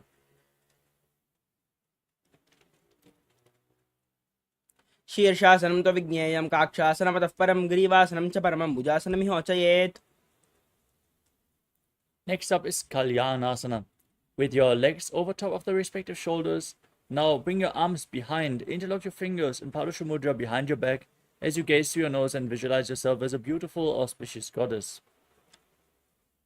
दो हाथ पगाम बिच आने तिनको गोड़ा नीचे टाने बहुरी बागत्या बाहर लियावे पुनः युगति ऐसे ठहरावे. Next up is Sankatasana. Now place the top of the left foot flat on the mat and sit on the left heel. Bring the right foot over top, cross the knees, stack the knees, and place your hands on opposite knees. Now gaze outwards in Vaishnavi Mudra without focusing on any external objects. Only focus on the objects within as you visualize yourself as an elegant swan. वामपादं चितेर्मूलं संयस्य धरणीतले पाददण्डेन याम्येन वेष्टयेद्वामपादकम्. The next asana is Dhenukasana. As you slide the left heel outside of the hip, sit down on the ground, place your hands on the top knee. As you visualize a cow in your inner space, breathe in Ujjayi Pranayama. Make an ocean-like sound with your mouth on your inhalation as you keep your navel engaged, and engage Uddiyana Bandha and Mula Bandha internally, repeatedly chanting the Mahavakya Om Nithyananda Paramashivoham in Dhenukasana. अनुशाकिनगर पंचदं वृषीहिरं डकल्यम्नि. Next up is Machandrasana. Now place the right foot on the left thigh and the left foot on the right knee. Bring the left arm behind your back, twist your body, and reach for opposite thighs. Once you catch a hold of them, twist your body even further. Gaze up towards your third eye, visualize Swamiji in your inner space. वामजंगपरदचरणाने वामहस्तपिष्टीदिश आने बहुरौदचन बाध है जो ईता की नलजो पकड़े सोई. Now maintain your feet in the same position, untwist your spine, hold onto the big toes and lean forward and down, placing your forehead on the ground as you visualize Swamiji in Machandrasana too. प्रथमजी मनोचरण जो ई वामजंगपरि आराके सो ईता की AD करि सोल्यावे बहुरौ युगति यह और करावे. Now rise up, keep your legs interlocked, interlock your fingers in Parusha Mudra and place them on the top knee. Now engage all three bandhas, Mahamudra Bandha, as you visualize Swamiji, your Guru, in your inner space in Guru Asana. ऊर्मूले इतरपादस्य कनिष्ठिकाप्रदेशे गुल्पं संस्थाप्य तदेव जानु इतरपादपार्श्वे संस्थाप्य तिष्ठेतस्थौ सम्मीलयेत् गुरुवासनं भवति. Now repeat Sankatasana on the other side. Place the right foot flat and sit on the right heel as you stack the left knee over top. Place your hands on opposite knees. Visualize yourself as an elegant swan. वामपादं स्थिर्मूलं संयस्य धरणीतले पाददण्डेन याम्येन वेष्टयेत् वामपादकम्. Now repeat Dhenukasana. Slide the right foot outside the hip. Sit on the ground. Place your hands on the top knee. Engage Uddiyana Bandha and Mula Bandha as you visualize a cow in your inner space. अनुषागिनगरपञ्चितं वृषिहिलम्डकल्यम्नि.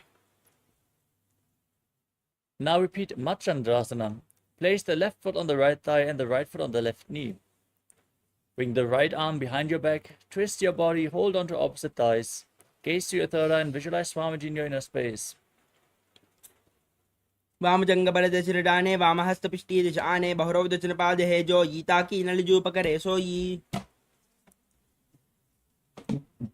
Now hold onto the feet and lean forward and down. Place your forehead on the mat in Machandrasana 2 as you visualize Swamiji. प्रथमजी मनोचरण जुजो यी वामजङ्गबलिराके सोयी ताकी AD करिसोल्यावे बहुरवयुगदीयः और करावे. Now rise back up and interlock your fingers. Place them on the top knee as you engage all three bandhas and visualize Swamiji in Guru Asana. ऊर्मूले इतरपादस्य कनिष्ठिकाप्रदेशे गुल्पं संस्थाप्य तदेव जानु इतरपादपार्श्वे संस्थाप्य तिष्ठेतस्थौ सम्मीलयेत् गुरु आसनं भवति. Next up is Pashasana. Now place your feet flat on the mat and pull your knees against your chest with opposite hands. Press your tongue upwards in Kejari Mudra. Gaze to your third eye and visualize Swamiji in your inner space. पादले भूमौ निधाय जानुनि उर्सनिधाय विपरीतहस्ताभ्याम् ऊर्ध्वहितजङ्गे निबध्य तिष्ठेत् पशासनं भवति. Next up is Bodha Shukasana.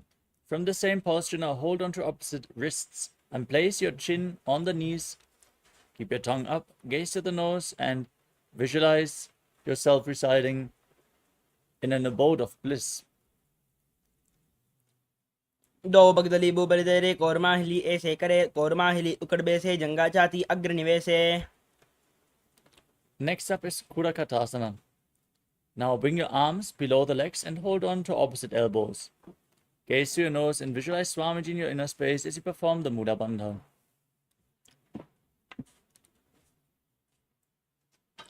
दो हाथ पग बाहर लियावे गोड़ा नीचे ले ठहरावे आम्हा साम्हा ऐसे करे आपस में को हनि पकड़े.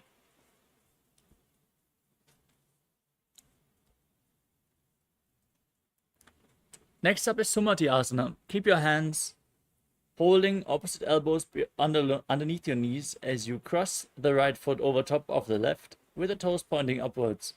Now gaze to your nose, keep your tongue in Kichari Mudra and visualize the great sage and Maharishi Sumati in Sumati Asana. मूलद्वार धरती बरिराने दावा पग बरदज बद आने दाई भाकती कोले आवे हाथ एक Amtar ठहरावे.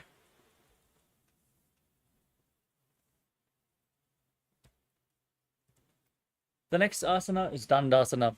Now extend your legs forward and raise your arms up above your head. Interlock the fingers with the wrists pointing outwards. Gaze to the tip of your nose as you engage all three bandhas and visualize Swamiji in your inner space in Dandasana. इदानीं गर्भिणीनां योगाभ्यासो यथा लगो सुखप्रसवलाभाय प्रोच्यते प्राक्तने पथि. Next up is Arambhasana. Now lean forward and down. Hold on to the big toes in Prana Mudra. Bring your head towards the knees as you start breathing Nadi Shodhana. Inhaling through one nostril and exhaling through the other alternatingly as you visualize Swamiji in your inner space. दो पग मिलिवा पसारी पगा का अंगूठा पकड़ी लाड़ गोड़ा लगावे. Next up is Pidukasana. Now slightly raise your knees and bring your feet one hand apart. Bring your arms below the legs and hold onto your feet from the outside as you place your head down to the mat. Gaze to your third eye and visualize Swamiji in your inner space. प्रथम बेशे दो उपाव बसारी कचुक उर्द को crore उदारे. The next asana is Jalandhari Pavasana. Now keep the soles of your feet together, feet extended away from the body. Bring your arms below the shins and keep the palms facing up. Rest your head on your feet as you gaze to your nose and visualize Swamiji in your inner space.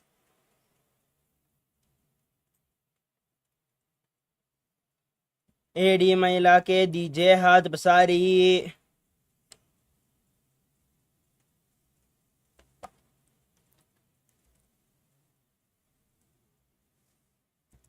The next asana is Urdhva Paschimottanasana. With your legs extended, now lift one foot behind your neck.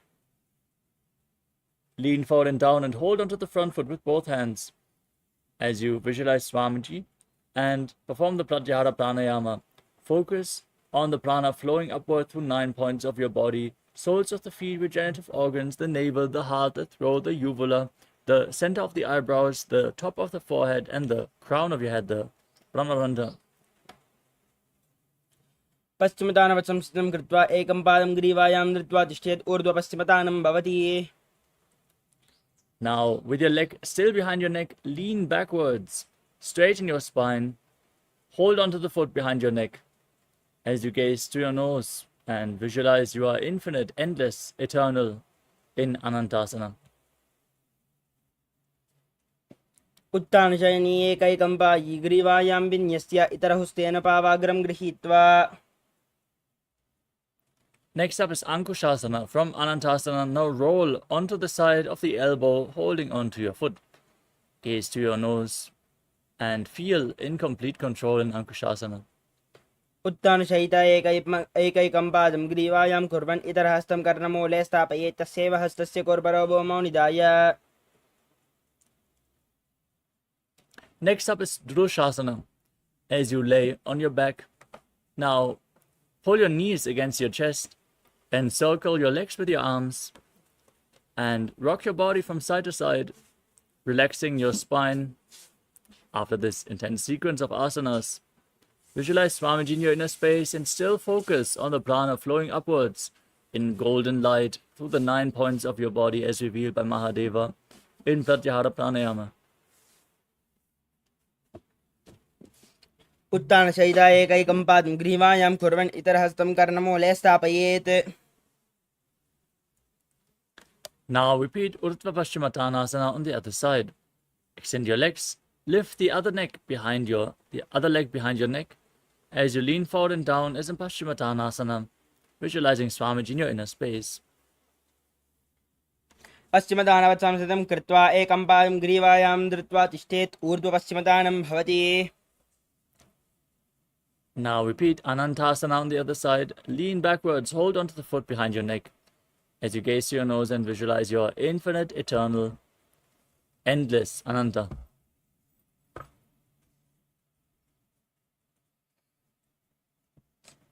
उत्तानशयिनी एकैकं पायी ग्रीवायां विन्यस्य.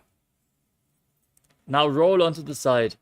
Rest on your elbow, gaze to your nose and feel in complete control in Ankushasana. उत्तानशयिता एकैकं पादं ग्रीवायां कुर्वन् इतरहस्तं कर्णमूले स्थापयेत् तस्यैव हस्तस्य कोर्बरो भूमौ निधाय. Next up is Yoga Nidrasana. Lay on your back and one by one, lift your feet behind your neck. If you can't bring the feet behind your neck, you can pull them against your chest. Open up your hip as you gaze to your nose and visualize Swamiji in your inner space. पादाभ्यां वेशयेत् कण्ठं हस्ताभ्यां पृष्ठबन्धनं तन्मध्ये शयनं कुर्यात् योगनिद्रा सुखप्रदा. Next up is Atma Ramasana. With your feet raised up towards your head, bring your arms underneath and interlock them behind your neck. Gaze to your nose and visualize Lord Vishnu is blessing you from within. Atmaram आसन प्रथमसुतो सोवे. Next up is Kochikasana. Now lay down on your back and pull your knees against your chest with the soles of the feet pointing up and your arms extended out to the sides at shoulder level. Now gaze to your nose and visualize Swamiji in your inner space as you perform the Mula Bandha. दो हाथ सीधा सा करें, तिरस ube सिपा करे, ऊंचाई आगाने आने बहराव युगदी ऐसे विधिवाने.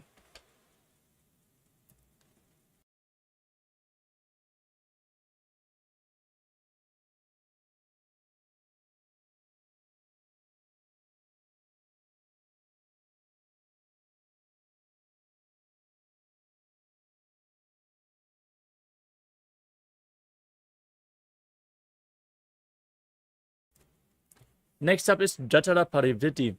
This asana consists of 3 steps. First, we are going to enter a neutral position. So, raise your knees to your chest and extend your arms out to the side at shoulder level.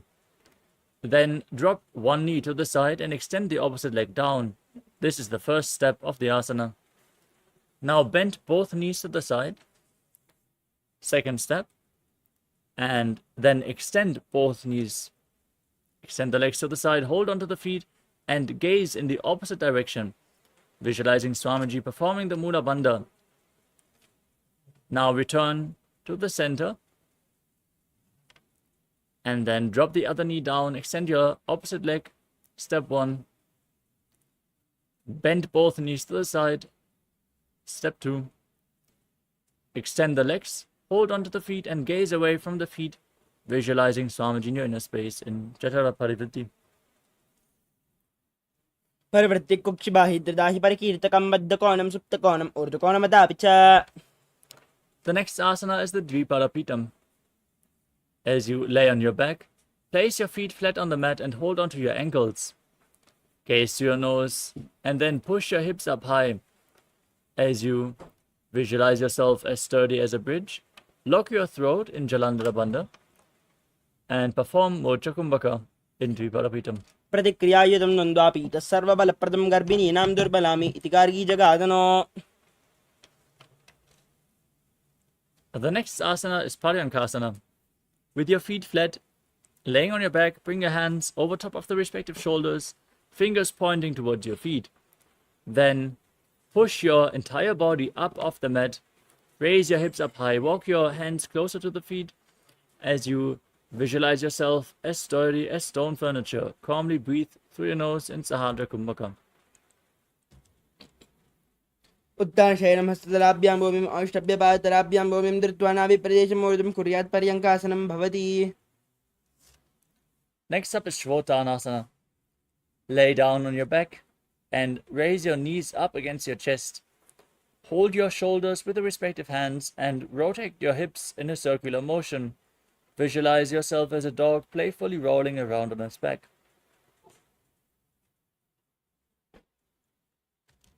शववत्सरीरं संस्थाप्य जानुनी सम्मील्यनाभवान् ये हस्ताभ्यां कन्दरां बद्ध्वा भामयेच्छुत्थानं भवति. You move on to the Viparita Karani. As you lay on your back, keep your arms flat on the mat and raise your legs up high. Point your toes upwards and move your legs in a circular motion as you visualize Swamiji in your inner space. अथ विपरीतकर्णी मुद्रा भूतिले सुशिरौ दत्त्वा. Now stop the movement of your legs. Be sturdy as you visualize Swamiji in Viparita Karani too. करणी विपरीताख्या सर्वादिव्यादिनाशिनी नित्यम् अभ्यासयुक्तस्य जाडराग्निविवर्धनी. Next up is Langalasana. You can lower your legs, but then again kick your hips up, bring your feet over top of the head, toes down on the ground, interlock your fingers behind in Padasha Mudra and place your arms on the mat. Visualize yourself as a plow as you breathe in Mocha Kumbhaka. गृहवाकण्ठेन भूमिं विस्तम्भ पादाग्रद्वयम् ऊर्ध्वमुन्नयेत् नरकासनं भवति. The next asana is Shaita Paschimottanasana. As you maintain your feet over top of your head, now hold on to your feet with your hands. This is one of the 84 different asanas revealed directly by Lord Paramashiva himself. Internally, repeat the Mahavakya, Om Nithyananda Paramashivoham. उत्थानं शयित्वात् कुर्वीत शयितपश्चिमदानकम्. Next up is Supta Konasana. From the same posture, bring your hips above the shoulder level and open your legs wide. Visualize Swamiji in your inner space and breathe in Mudra Kumbhaka.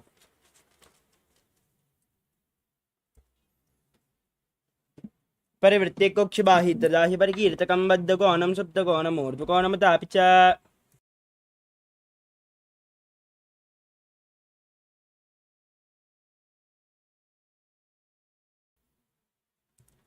The next asana is Chakrasana. Now join your feet back above your head, hold onto your ankles, and then roll onto your back as you visualize yourself as a chakra, a wheel in Chakrasana. शवासनस्य द्वौ पादौ कुर्यान्मस्तकतः परौ विक्रमेण ततः शीघ्रम् एतत् सर्वस्य साधनं चक्रासने गुल्मप्लीहावतरोगादिनाशनम्.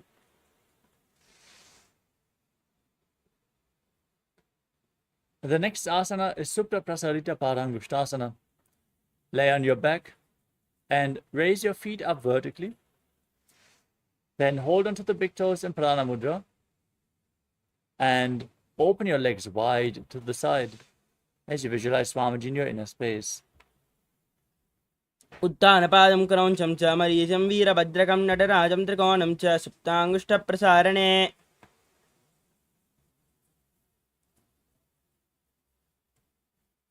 Now join your feet back together above your body. Keep holding onto the big toes. Visualize Swamiji in Supta Padangushtasana.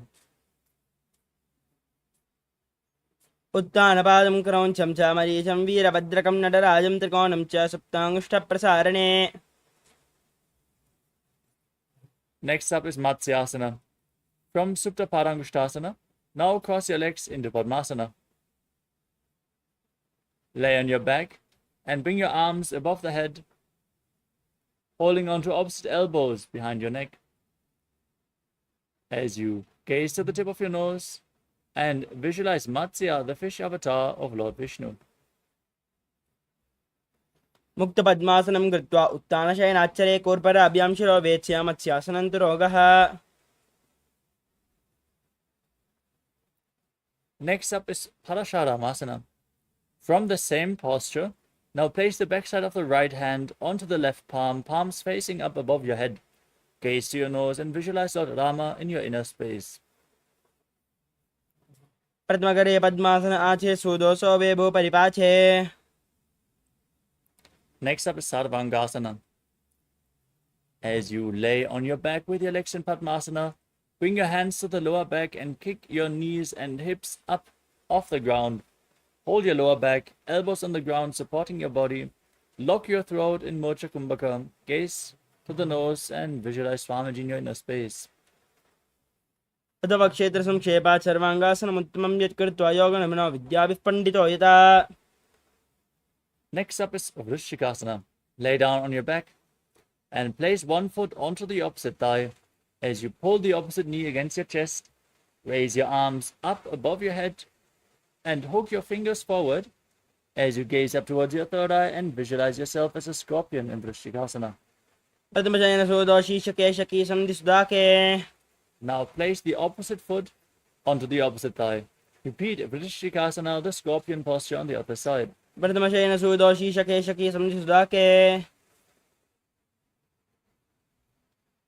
next asana is Vrishaparakshipasana. Lay down on your back and interlock your fingers behind your neck in Parashumudra as you raise your legs up off the mat and alternate pulling one knee in towards your chest back and forth as you visualize Swamiji in your inner space. उत्थानशयनं कृत्वा अल्लं स्कन्दरां बद्ध्वा कोर्परो मिलित्वा नितम्बेन भूमिं स्पृष्ट्वा एकं पादं प्रसार्य एकेन पादेन सव्यदक्षिणं भ्रामयित्वा वशपादक्षेपः भवति. Calmly breathe through your nose as you place your hands next to the hips and then raise one knee up and touch your respective ear again and again as you visualize Swamiji in Maruttanasana.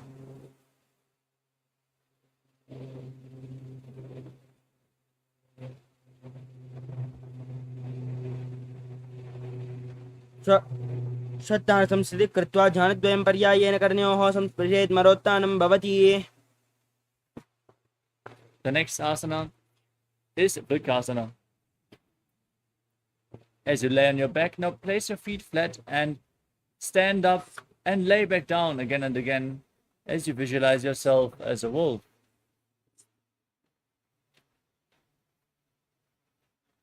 अत उत्थानशयनं कृत्वा पादलाभ्यां भूमिं धृत्वा उत्तिष्ठेत् वृकासनं भवति.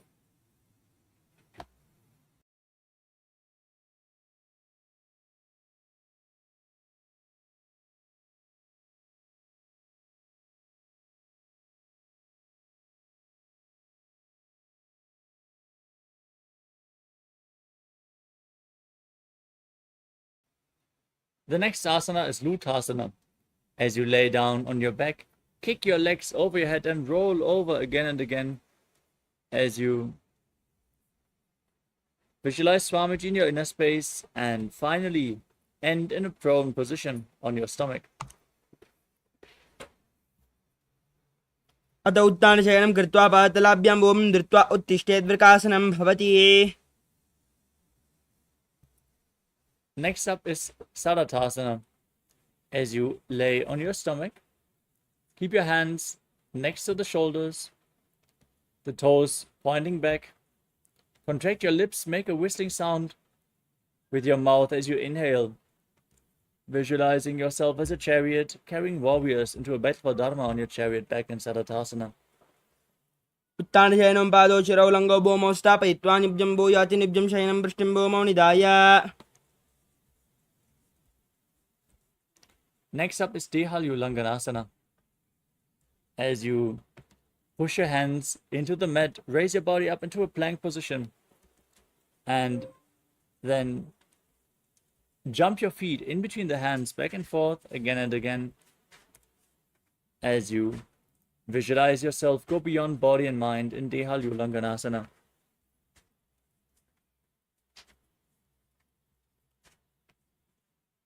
हस्तद्वयं बद्ध्वा तन्मध्ये चरणद्वयम् उड्डानैव बहिरानैव अतः नयेदेहल्युल्लङ्घनं भवति.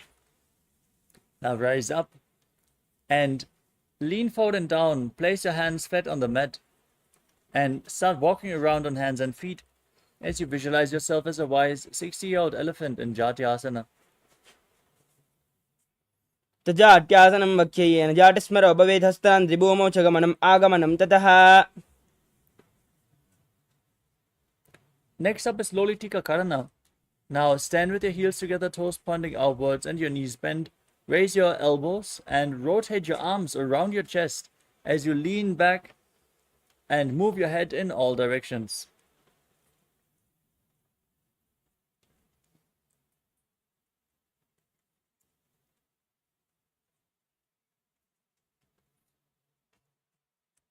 Next up is Sarapasana. Now tie your feet with a rope if you have a rope available and stand erect on the mat like a rod. Now place your hands on the thighs, keep your elbows close to your body as you visualize your Kundalini Devi rising and curling upwards around your body in Sarapasana. अथ सर्पासनं वक्षे वायुपानाय केवलं शरीरं दन्तपत्यष्टे दर्जुबद्धस्तु पादयोः. Next up is Ushtra Sadhanasana. As you lean forward and down, place your hands on the mat and hold onto your toes from the front. Step your toes on your fingers and rock around on the mat as you visualize yourself as a camel. मुष्टिकनिष्ठिकाप्रदेशेन भूमौ निधाय उपरिपादतले संस्थाप्य अश्वशरीरं चलनीयम् अश्वासनं भवति. Next up is Ashvasana. Maintain the same posture. Lean forward and down and hold onto the feet from the sides as you walk around on the mat, visualizing yourself as a horse. मुष्टिकनिष्ठिकाप्रदेशेन भूमौ निधाय उपरिपादतले संस्थाप्य अश्वशरीरं चलनीयम् अश्वासनं भवति. The next asana is Kapota Nitakasana. As you stand on the mat with your feet together, interlock your fingers behind your body and pull your hand down towards your calves, opening up your chest widely, leaning back and visualizing yourself as a soaring bird diving. पादतले भूमौ निधाय पृष्ठभागेन हस्तौ जङ्घापर्यन्तं नीत्वा कपोतनिटकं भवति. Next up is Tala Pushpaputam Karana. As you stand with the heels together, toes pointing outwards, your knees slightly bent, join your hands in Namaskara Mudra and bow down to one side, opening up the palms and raising the respective heel off the ground as you visualize yourself holding a bouquet of flowers and offering it to Paramashiva.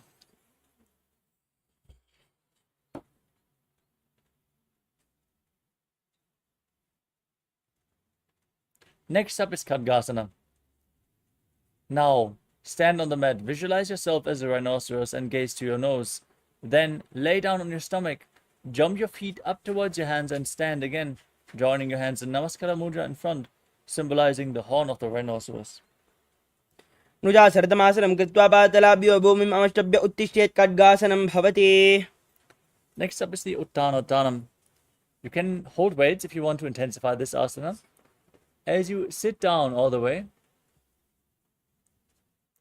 and stand back up again and again, gaze to your nose and visualize Swamiji in your inner space as you calmly breathe in Sahadra Kumbhakam. पुनः पुनः उत्थातव्यम् आसितव्यम् इति उत्थानोत्थानं भवति.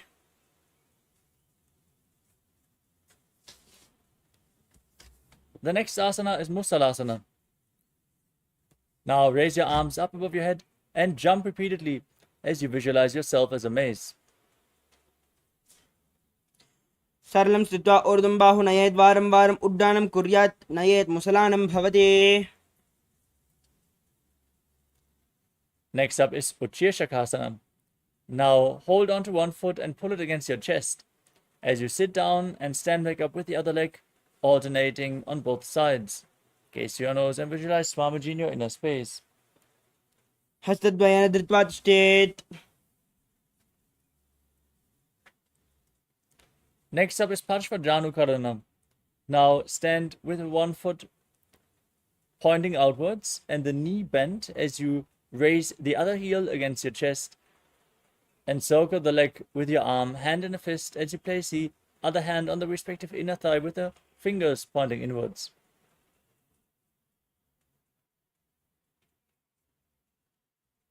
We move on to Tandavasana. Now visualize yourself fiercely dancing as Lord Shiva as you extend your arms forward and one leg as well, sitting down and standing back up. एकं पादं स्थातव्यं ताण्डवासनं भवति. Next up is Brahmanasana. Now place the sole of the left foot onto the inner right thigh as you keep your hands relaxed by the knees. Visualize Lord Brahma blessing you from within in Brahmanasana.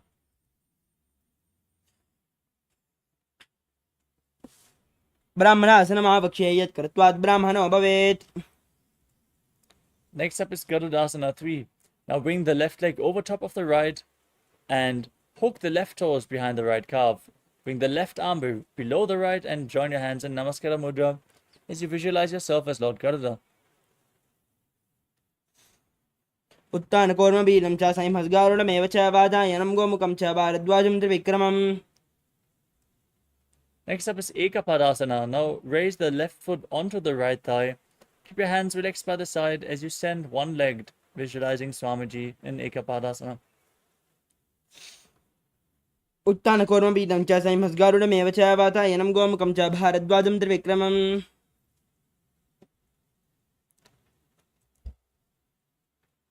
Next up is Dhruvasana, the Posta posture. Now hold on to the left big toe as you extend the leg out to the side. Rotate quickly on the standing leg as you visualize yourself as the North Poster in Dhruvasana. दक्षाग्रं वामपादस्य जङ्घोपरिनिधाय च.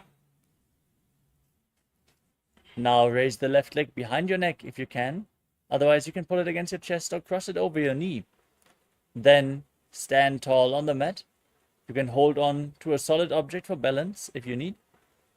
As you then sit down and stand back up, visualizing Lord Vishnu blessing you from within into the Vikramasana. ग्रीवायां पादं संस्थाप्य स्थातव्यम् उत्थातव्यं त्रिविक्रमासनं भवति.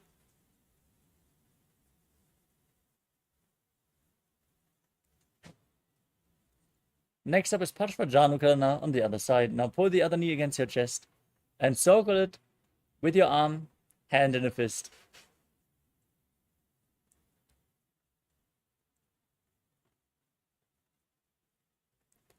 Now repeat Tandavasana on the other side. Extend your arms and the other leg. Sit down and stand back up as you fiercely dance as Lord Shiva.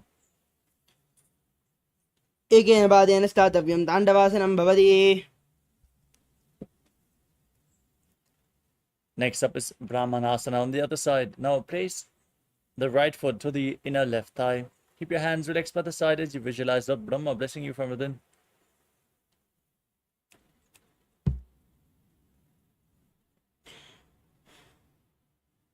ब्राह्मणासनमावक्ष्येत् कृत्वात् ब्राह्मणो भवेत्. Next up is Garudasana 3. Now bring the right leg over top of the left knee. Hook the toes behind as you bring the right arm below the left. Join your hands in Namaskara Mudra and visualize yourself as Lord Garuda.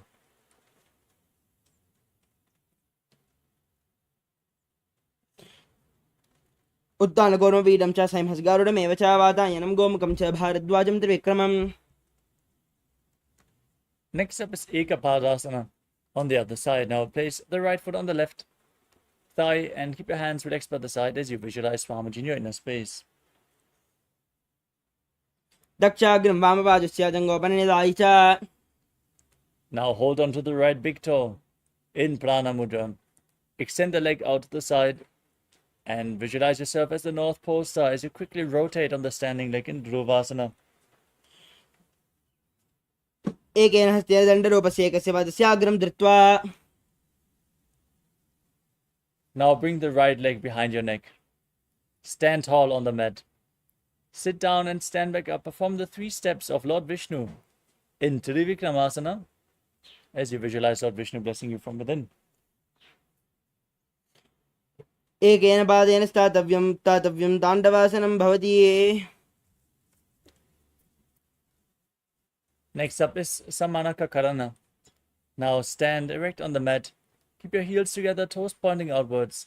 The hands slightly extended away from your body, fingers pointing one by one in this neutral posture.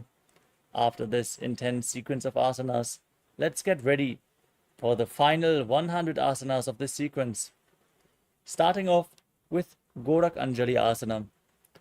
Now squat down and bring your arms in between the legs from the outside, interlocking the fingers in Padusha Mudra. And as you squat down all the way, bring the finger lock towards your navel and visualize the great sage Goraknath, founder of the Natha Yoga Hindu Sampradaya.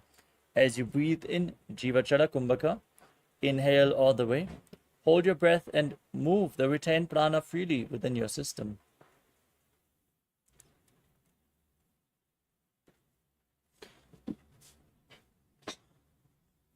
प्रथमहे वोहोय बाहुरेणि च उपनिहोवे. We move on to Kanchi Asana. Now bring your arms in between the legs and interlock your fingers behind your butt as you visualize Swamiji in your inner space. पूर्वमध्यस्थस्थो निवेश्य तं धृत्वा. Next up is Bhairava Asana. Now squat down all the way and keep your heels close to the perineum. Then interlock your fingers behind as you gaze towards your navel and visualize Bhagavan Kala Bhairava, the Lord of Time.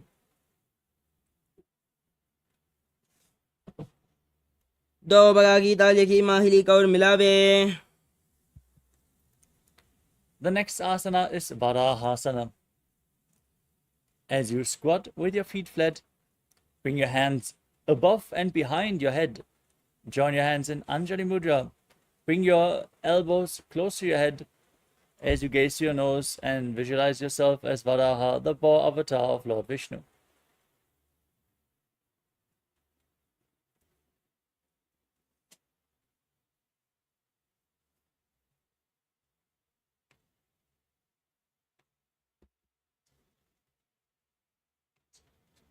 दो बगा गीता लिखी माहिली कौर मिलावे. We move on to Pripitasana. Now hold on to the big toes in Prana Mudra and raise your hips to the same level as your knees. as you visualize Swamiji in your inner space. तदुत्थान आसनानि पार्श्वद्वये सम्मिल्य स्थित्वा धम्मं जान प्रदेश आनीये. Next up is Bakasana. Now place your hands flat on the mat and bring your knees onto your arms towards your armpits. Lean forward, find balance, lift your feet off the mat as you visualize yourself as a crow in Bakasana.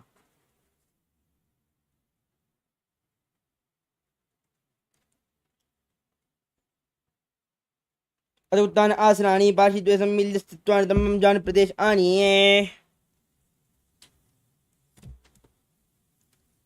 Next up is Sushtanga Kapalyasana. With your hands flat on the mat, your knees onto your arms,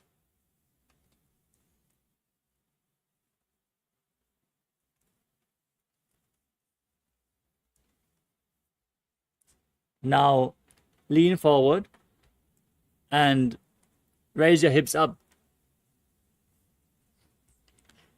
into a headstand posture. Then cross your legs into Padmasana.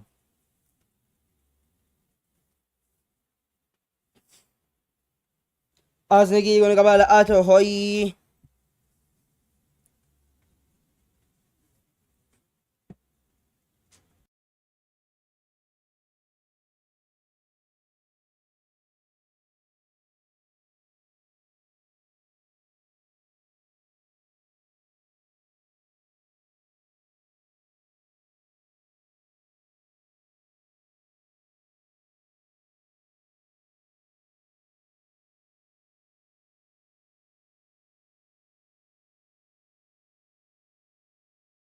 The next asana is Guptasana. Now sit in a kneeling posture. Keep your heels outside the hips and the toes touching behind your body as you rest your hands on the knees. Gaze to your nose and visualize you're sitting in the secret seat with Paramashiva and Guru.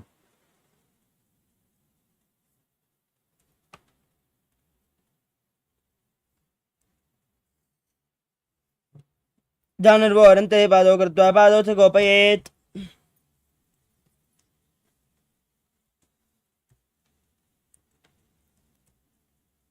The next asana is Vrikshasana too. Now place your palms on the ground and raise your legs up into a handstand posture. You can lean against a wall or ask a partner to assist you in the performance of this asana. It should be performed by everyone to purify the 7 chakras. Now visualize yourself as a tree with deep roots growing into the ground.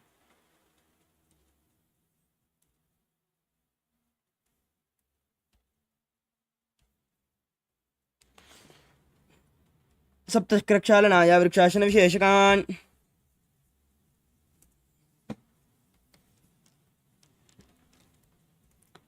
The next asana is Shibo Asana. Maintain the handstand, gaze to your third eye and visualize tejas flowing to your third eye. दो बगजोई माहे गुल्ब मिलाएं. Gently lower your body down and place your hands flat on the ground, shoulder width apart. As you lower your body down and push it back up again and again, visualizing yourself as a fish in Matsyasana too. निब्जं शयनं कुर्परो पार्श्वभागायां मृड्वाकृत्ये.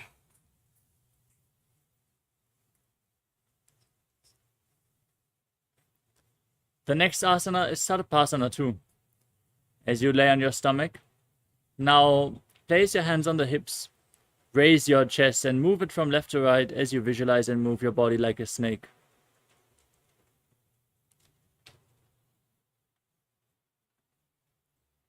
निब्जं शयनं कृत्वा हस्तौनितं संस्थाप्य. Now place your elbows on the ground in front of you. Bring your hands in Padma Mudra, the Lotus Mudra. Rest your chin on your hands and keep the toes pointing back as you feel self-supported and completely independent in Niralambanasana. कराभ्यां पङ्कजं कृत्वा तिष्ठेत् कुर्परया सुधीमुखमन्नमनुच्चाय्य निरालम्बनमासनम्.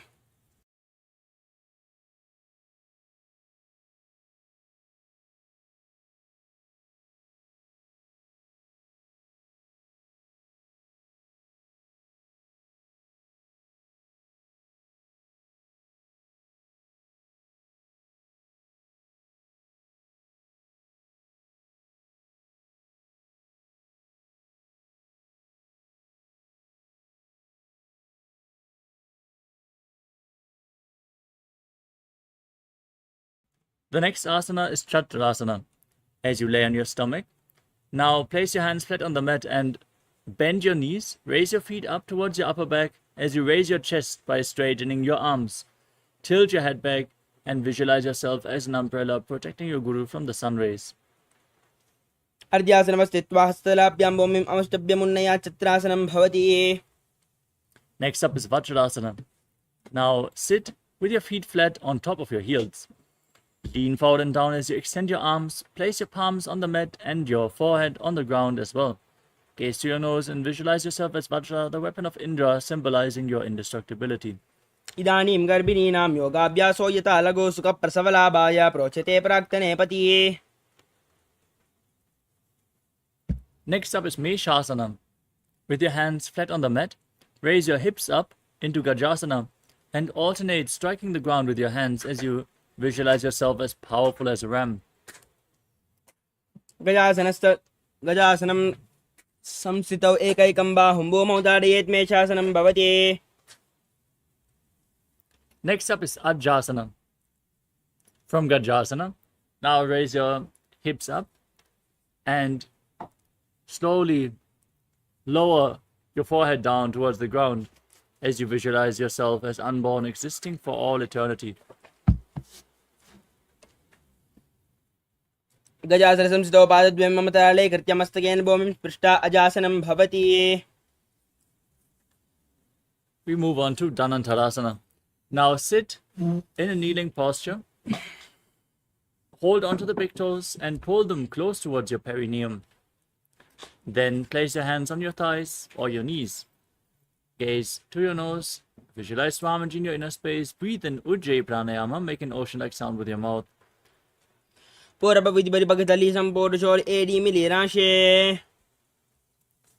up is the Angamotanam. Now interlace your fingers in front and move your arms from left to right, up and down in all directions, giving massage to various different joints and muscles of your body. Then repeat the movement behind your back as well as you visualize Swamiji in your inner space. हस्तयोरङ्गुलिर्बद्ध्वा हस्तयोर्मध्यात् सर्वम् अङ्गमङ्गमं निक्षित्य तिष्ठेत् अङ्गमोत्तनम्. Next up is Garudasana form. As you sit in Vajrasana on your heels, turn your feet sideways so the toes are pointing outwards. Place your hands on the knees as you visualize yourself as Lord Garuda flying Lord Vishnu and Lakshmi on his back. जङ्गोरभ्यां दरां पीड्य स्थिरकयोद्विजानुनो जानुपरिकरद्वन्द्वा गरुडासनमुच्यते. Next up is Ananda Mandirasana. As you sit with your feet flat, the knees open wide, bring the front of your buttocks on the ground and hold on to your ankles. Gaze to your third eye and visualize yourself residing in the blissful space of a temple. अथ वक्षे वीरनाथ आनन्दमन्दिरासनं यत्कृत्वा अमनोधीरो भवत्येवेह साधकः अस्तयुग्मं पाददेशे पादयुग्मं प्रदापयेत्.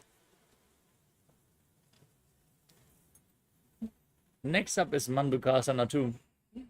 Now cross your feet behind and sit on your ankles as you place your hands underneath the knees. Press your tongue up against the palate of your mouth in Manduki Mudra and visualize yourself as a frog as you perform Uddiyana Bandha and Mula Bandha and Mandukasana 2. पृष्ठं सम्पीड्य गुल्पाभ्यां जान्वङ्गे सवलयाकृतिः हस्तौ पादतले क्षिप्तौ मण्डुकं पाददोषहृदे. Next up is Narasimhasana. As you tuck your toes and raise your heels, sit on the raised heels. Place the knees on the ground and place your palms on the mat in front of you with the thumbs touching. Gaze to the tip of your nose in Shambhavi Mudra. Stick your tongue out and exhale forcefully as you visualize Narasimha, the lion man avatar of Lord Vishnu in Narasimhasana. दो बनापान होय वेसे एडिमेल रघुनानि वेसे सुमशरीर नीकाट हेरावे NASA अग्दृष्टिकौल्यावे. Now rise up. Sit on raised heels with your knees wide apart. Cover your mouth with your hands and bring the thumbs underneath the teeth and close your mouth as you inhale through the right nostril and exhale through your mouth in Vishtaka Pranayama. Gaze to your nose. Visualize yourself as Devi, victorious over all your fears in Vishtakasana. दो बगांगी AD जोई गाड़ाफनम वामन पनि होई. The next asana is Makarasana. Now place the feet flat on the mat and sit on your heels. Keep the knees open wide, the toes pointing backwards. As you raise your elbows and bend them to bring your fingers towards your armpits, imitating as if you are a monkey stretching itself. Gaze to your third eye and visualize yourself as a playful monkey. दो पगदले number आने तिनके पृष्ठि भूमि पर टाने मूल द्वार एड्याम पर लियावे मूढ़ा हाथ ऊंचा ठहरावे. Next up is Vajrasangarasana. Now tuck the toes and bring the soles of the feet together as you open your knees wide and sit on raised heels. Now hold on to opposite elbows behind your back as you gaze to your nose and embody diamond-like strength for you and your Sangha, your spiritual community. प्रथम बना पाने हो या base दो very गुड़ा निवेशे गोड़ा उबारा के थीरा आड़े वाई बसारे धीरा. Next up is Kanjanasana. As you cross the feet and sit on your heels, place your palms on the ground at the side of your body. Now gaze to your nose and visualize perfect health beyond any and all physical or mental ailments as you engage Uddiyana Bandha and Mula Bandha. अञ्जनासनमावक्षेयत् कृत्वा सुस्थिरो भवेत् पृष्ठे पादद्वयं बद्ध्वा स्तवभौमं प्रधारयेत् भूमौ हस्तद्वयं नात्वा पातयित्वा निलम्पयेत् पृष्ठे पादद्वयं बद्ध्वा कञ्जनाने जयी भवेत्. Maintain your feet in the same position. Place your hands on the knees, gaze to your nose, and make your upper body stiff like the shell of a turtle as you visualize yourself as a turtle with a stable body and mind to live for centuries in Kurmasana. गुल्बौद्ध विष्णुस्यादौ उत्क्रमेण समाहितौ ऋजुकाशिरो ग्रीवं कूर्मासनमिति ऋतम्. Next up is Yogasana. Maintain the same posture, relax your upper back and neck, gaze to your nose, and visualize Swamiji as you breathe in Ujjayi Pranayama in Yogasana. गोडां नियम्य गुल्पाभ्यं वित्क्रमेण समाहितः योगासनं भवेदेति इति योगविदो विदुः.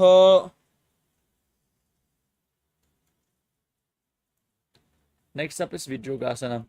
Now stand on your knees and cross your feet behind, bringing the feet near the opposite knees. Now hold your calves with your fingers inside and the thumbs outside as you gaze up towards your third eye. Visualize a space of eternal oneness, Advaita, with your Guru. गोडां वामनो अबोहोयि गोडा आधारा खेदोय दत्पाद की पानी रहावे पनव्वाम गोडा दिग्ल्यावे. Next up is Ushtrasana 2. Standing on your knees with the top of the feet flat on the ground. Then hold on to your heels and lean backwards, pushing your hips forward. Tilt your head back and visualize yourself as a camel. मेरुदण्डग्रन्थि दाढ्य संविपादे शुभमान कपोत अष्टासनाभ्यासं कुर्यान्वितहितासनः.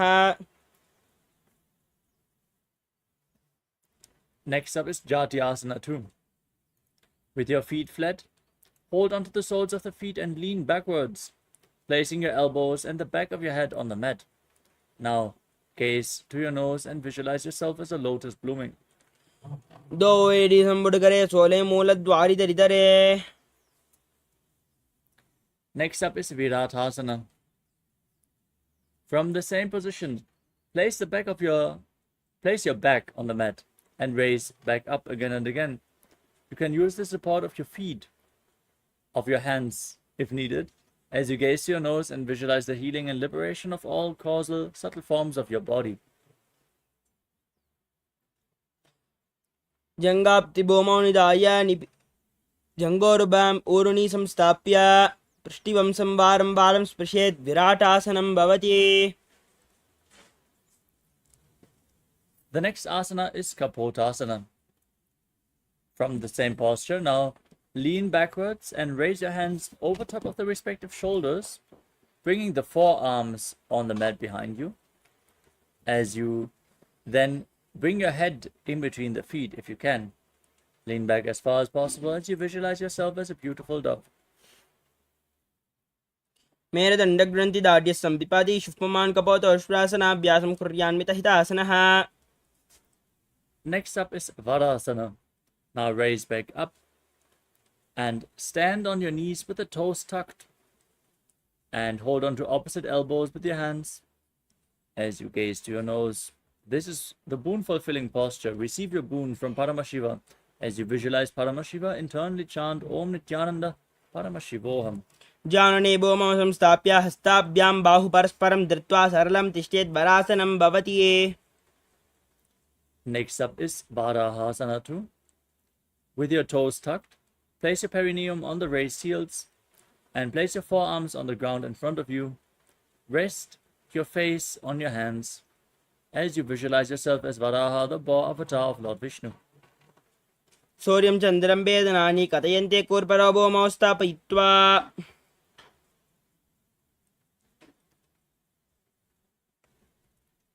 Next up is Mundasana. From the kneeling posture, place your forearms on the ground, elbows shoulder width apart. As you interlock your fingers, place your head on the mat and support it with your hands. As you gaze to your nose and raise your legs up into a handstand posture. Visualize yourself as a lob tree as you breathe in Sahadra Kumbhaka. अधोमुण्डासनं भक्षे सर्वेषां प्राणिनां सुखम् ऊर्ध्वमार्गे पदे दत्त्वा धारयन् मारुतं सिद्धिः. Next up is Andhasana. From a kneeling posture, with your feet flat, lean forward and bring your head in between the knees. Hold your head with both hands, elbows outside the knees. As you gaze to your nose and inhale through the nose, exhale through your mouth in this asana, visualizing Swamiji in your inner space. प्रथम भगतली समट हरावे कोरमा हिले उभय मिलावे पना पानी हुकड़ करबे से दो very गूढ़ा निवेशे. Next up is Viparita Shalabhasana. Now lay down on your stomach. Hold weights if you want to intensify this asana as you bring your arms up above your head and then raise your legs and chest and arms off the mat, visualizing yourself as a locust. शलभासन वेदास्यानद बेरुण्ड नामके गन्ध बेरुण्ड शैते शीर्षदण्डासनं तदा. The next asana is Kapalasana. As you lay on your stomach, now bring your hands flat next to your hips, place your forehead on the ground and raise your legs up. Visualize a skull representing the mind with purified thoughts and a strong will to attain enlightenment in Kapalasana, the skull posture. कपालं भूमौ निधाय ऊर्ध्वं पादौ नयेत् कपालासनं भवति. The next asana is Akasha Kapotasana. Now keep your arms flat on the mat and raise your hips up. Bring your feet over top of your head and place them on the ground in front of your face as you visualize yourself as a free and open dove. उच्छ्वासने स्थित्वा चरणौ भूमेरुत्थाप्य मस्तकोपरि नीत्वा पृष्ठपादेशेन भूमौ स्थापयेत् आकाशकपोतं भवति. Next up is Chatakasana. Now sit in a kneeling posture and lean forward and down, placing your forearms on the mat. Be sturdy and visualize yourself as a sparrow. पूर्वरापर्यन्तौ हस्तौ धरामौष्टिभ्यजानुनी नाभौ सङ्कुच्य तिष्ठेतं चरकासनं भवति. The next asana is Vrishchikasana too, with your forearms on the ground. Now raise your hips and then kick your legs up, bringing your feet over top of your body. Try to touch your head with your feet if you can, as you visualize yourself as a scorpion. यस्यैव पुच्छः प्रतिमाङ्घ्रिपार्श्वे धृत्वा शीर्षे चुबकं विदार्य कौ यत्रेति सन्तिष्ठति साधकस्त्वं विशापहं वृश्चिकसंयमासनम्. We move on to Vrishasana. Now sit on the right heel as you keep the left foot outside the hip. Place your hands in front of your knees and visualize yourself as a bull as you gaze in Vaishnavi Mudra, gazing outwards but not focusing on any external object. Inhale forcefully through your nose, hold your breath, and then slowly exhale again through the nose in Antaranga Kumbhaka.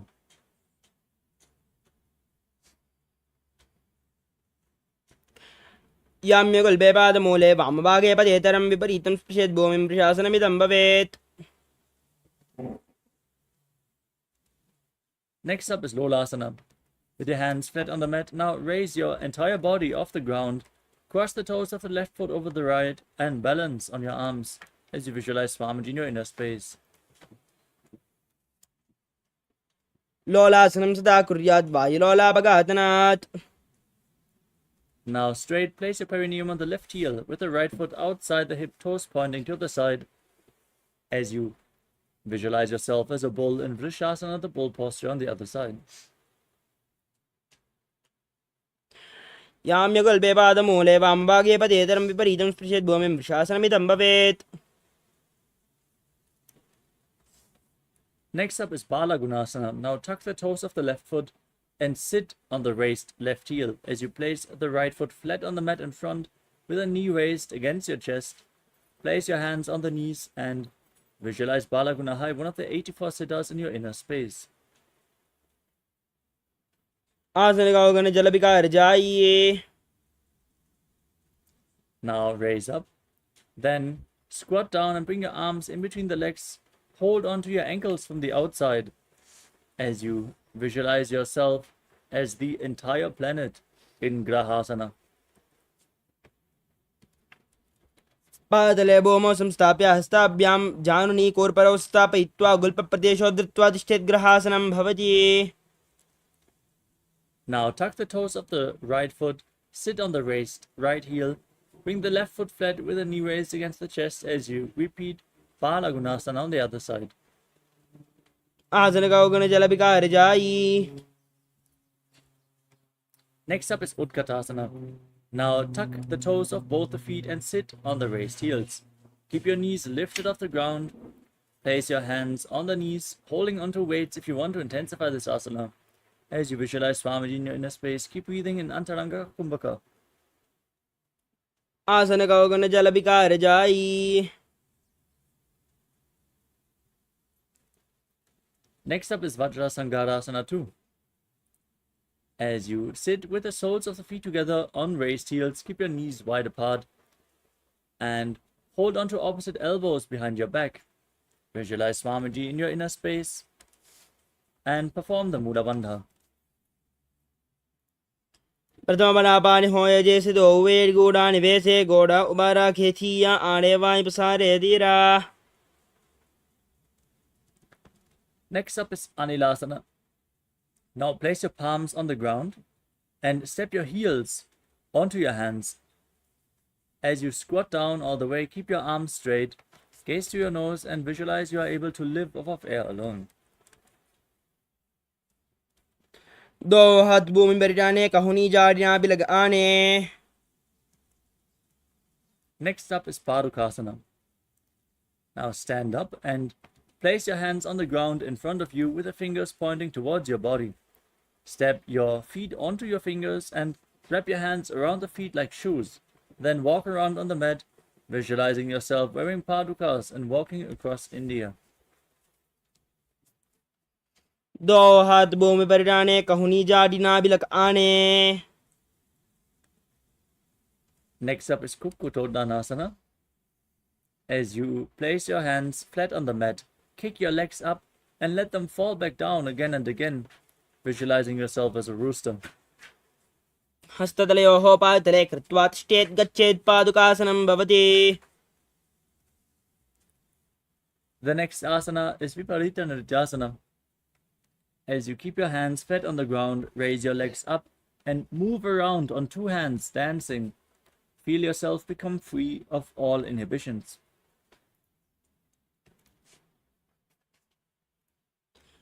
हस्ततलयोः पादतले कृत्वा तिष्ठेत् गच्छेत्.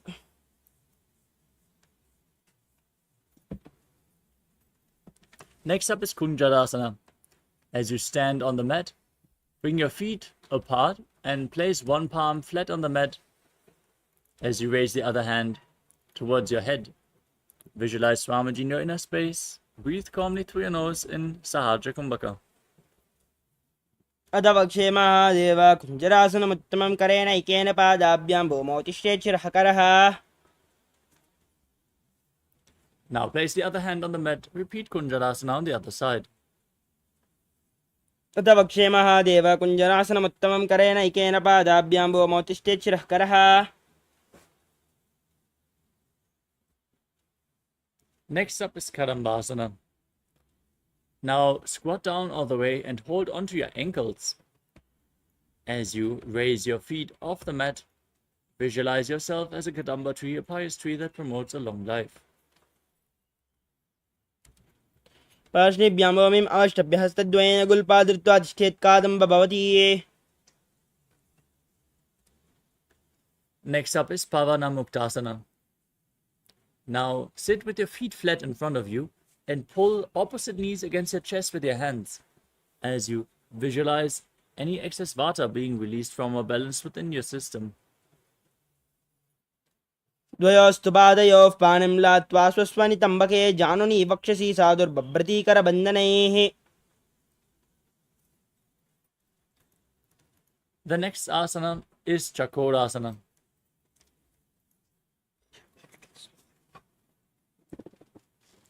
Now raise your leg behind your neck and place your hands on the ground beside you. Extend the opposite leg forward and lift your entire body off the ground as you gaze up towards your third eye and visualize yourself as a powerful source of energy. पूर्वदानं च दुष्पादं पीडं वज्रासनं तथा चकोरक्रौञ्च शलभभुजङ्गम् अपि वृश्चिकम्.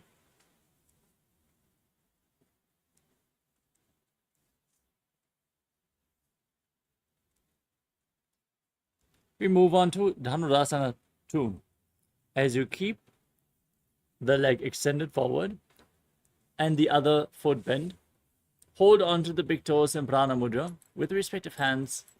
As you pull the other foot towards your ear, visualize yourself as a bow. पादाङ्गुष्ठौ तु पाणिभ्यां गृहीत्वा श्रवणावधि धनुराकर्षकाकृष्टं धनुरासनमीरितम्.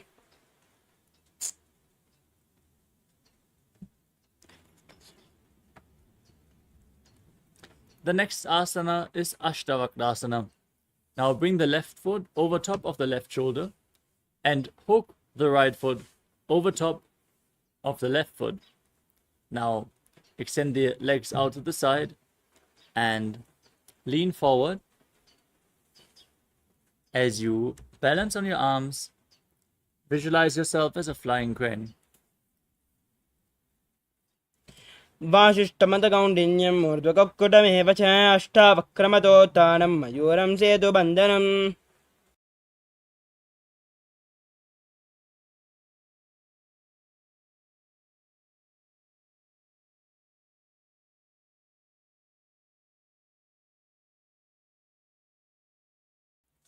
The next asana is Pranasana. Now place the right foot onto the left thigh and place the left foot flat on the ground, raising the left knee.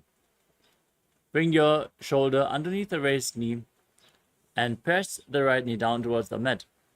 Gaze up towards your third eye and visualize you are immortal and able to exist solely from prana. एतत् प्रभेदं वक्ष्यामि करोति यस्य चामरः एकपादमुरो बद्ध्वा स्कन्धेऽन्यपादरक्षणम्. Next up is Parshvamatsindrasana. Now place the right foot at the outside of the left hip and step the left foot over top of the right knee. Twist your right elbow outside of the raised knee. Bring your arm below and hold on to your hands behind your back. As you twist your body, gaze up towards the third eye in Shambhavi Mudra. Visualize Sage Matsindana, the master of Hatha Yoga. Breathe calmly through your nose in Sahadra Kumbhaka and perform the Mula Bandha in Parshvamatsindrasana. वामोरमूलार्पितदक्षपादो जान्वोर्बहिर्वेष्टितदक्षदोष्णा प्रघर्य तिष्ठेत् परिवर्तिताङ्गः श्रीमत्स्यनाथोदितमासनं स्यात्. Now repeat Chakrasana on the other side. Now lift the other leg behind your neck. Extend the opposite leg forward. Lift your body off the mat as you gaze to your third eye and visualize yourself as a powerful source of energy. पूर्वतां चतुष्पादं पीतं वज्रासनं तथा चकोरक्रौञ्च शलभभुजङ्गम् अपि वृश्चिकम्. Now repeat Dhanurasana 2. Hold on to the big toes and pull the other foot towards your ear as you visualize yourself as a bow. Calmly breathe through your nose in Sahadra Kumbhaka. पादाङ्गुष्ठौ दुबाणिभ्यां गृहीत्वा शरणावधि धनुराकर्षकाकृष्टं धनुरासनमीरितम्. Now repeat Ashtavakrasana on the other side. Bring the right foot over top of the respective shoulder. Hook the left foot over top of the right and extend your legs out to the side. Lean forward, find balance. Lift your body off the mat as you visualize yourself as a flying crane.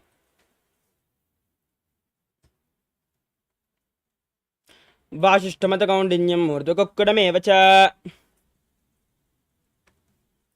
The next asana is Pranasana on the other side. Now, place the left foot on the right thigh, the right foot flat, knee raised, bring the right shoulder underneath the knee. Press the left knee to the mat and gaze to your third eye as you visualize you are immortal and able to exist solely from prana. एतत् प्रभेदं वक्ष्यामि करोति यस्य चामरः एकपादमुरो बद्ध्वा स्कन्धेऽन्यपादरक्षणम्.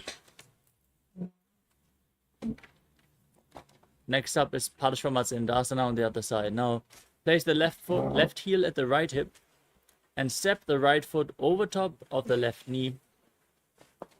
Twist your body around the raised knee and bring the arm below the raised knee. Interlock your fingers behind your back as you gaze up towards your third eye and visualize Sage Matsyandana, the master of Hatha Yoga.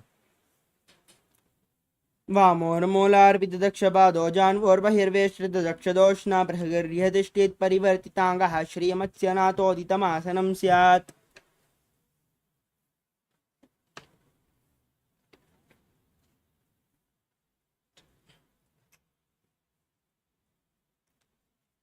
The next asana is Ardha Paschimottanasana. Now, place your left heel against the perineum and lean forward and down, keeping the right leg extended. As you hold onto the front foot, bring your head towards the knee, visualize Swamiji in your inner space and perform the Jivachala Kumbhaka. Retain your prana and move it freely within your system by the force of your will, as revealed by Lord Shiva. एकं पादं प्रसारे एकं पादस्य पार्श्विनाश्विनी. Next up is Kramchasana. Now bring the left foot outside the hip and hold on to the right foot. Extend it up in front of your face as you hold on to the front foot. Visualize yourself as a crane in Kramchasana. वासिष्ठमतकौण्डिन्यं मूर्धकुक्कुटमेव च अष्टावक्रमतोत्थानं मयूरं सेतुबन्धनम्. Now repeat Ardha Paschimottanasana on the other side. Press the other heel against the perineum. Lean forward and down. Perform Jivachala Kumbhaka as you visualize Swamiji in your inner space. एकं पादं प्रसारे एकं पादस्य पार्श्विनाश्विनी. Now repeat Kramchasana on the other side. Bring the right foot outside the hip, the top of the right foot on the mat. Hold on to the left and extend it up in front of your face. Keep your knees straight. Visualize yourself as a crane. वासिष्ठमतकौण्डिन्यं मूर्धकुक्कुटमेव च अष्टावक्रमतोत्थानं मयूरं सेतुबन्धनम्. The next asana is Svastikasana. Now, sit in a cross-legged posture with your feet in between the thighs and calves. Gaze to your nose and embody peace, well-being, good fortune, and prosperity as you visualize a swastika in your inner space. जानुर्वोरन्तरे सम्यक् कृत्वा पातले उभयर्जुकाय समासीनं स्वस्तिकं तत्प्रचक्षते.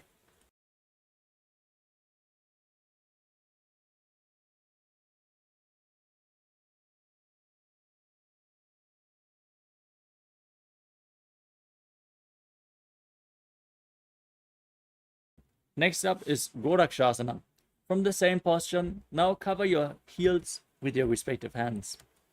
As you gaze to your nose, visualize the great sage Goraknath, founder of the Natha Yoga Hindu Sampradaya, and perform Jalandhara Bandha and Mula Bandha. Tuck your chin to the chest. Contract the perineal floor in Gorakshasana.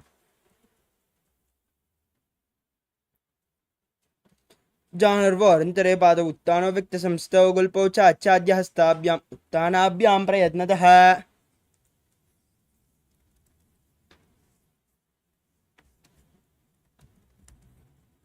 Next up is Bhagasana 2. Now press your left heel against the perineum and place the right foot onto the left thigh. Gaze to your third eye. Visualize Swamiji meditate on Arihanta, the Lord, the Enlightened One. As you get ready to enter Shanmukhi Mudra, inhale all the way. And then close your lips with little and ring fingers, the nostrils with the middle fingers, the eyes with the index fingers, and your ears with your thumbs. वामपार्श्वगुणं संस्थाप्य दक्षाग्रं वामजगने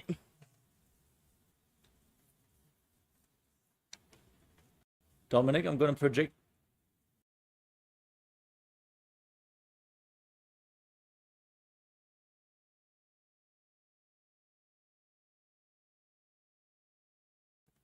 The next asana is Yogasana 2.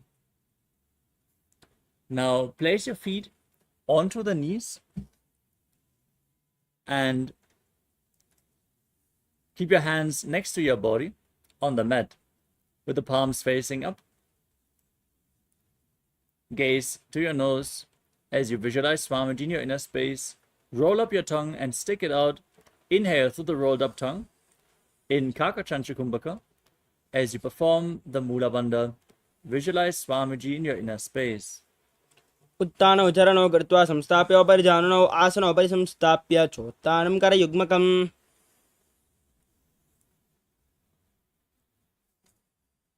Next up is Urdhva Kukutasana. Now rotate your hands at the side. Press your palms into the mat and lift your body up as you sit in Padmasana, visualizing yourself as a rooster. वासिष्ठमदकौण्डिन्यं मूर्धकुक्कुडमेव च अष्टावक्रमतोत्तानं मयोरं सेतुबन्धनम्. Now bring your hands in between the legs and place your palms flat on the mat. As you remain seated on the ground, don't lift your body up. Gaze to your nose and visualize Swamiji in your inner space in Siddha Haratali Asana. प्रथम पद्मासन गोकरे हस्तदो वो गोडासन दिदेरे उभय हते लेबो देरी राके पोचा गोडासन दिदाखे. Next up is Hamsasana. Now push your hands into the mat, lift your body up, and gaze to your nose as you visualize yourself as an elegant swan.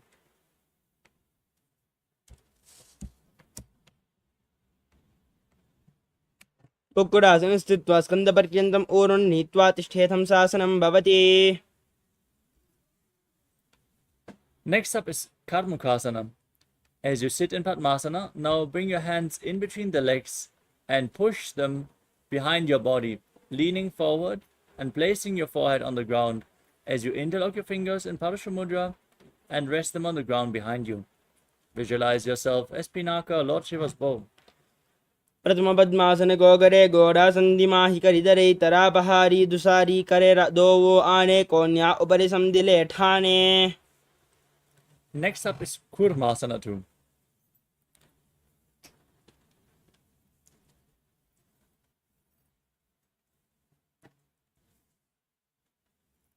As you sit in Padmasana, now bring your hands in between the legs, bend your elbows to hold onto the respective shoulders, and visualize yourself as a turtle with a stable body and mind to live for centuries.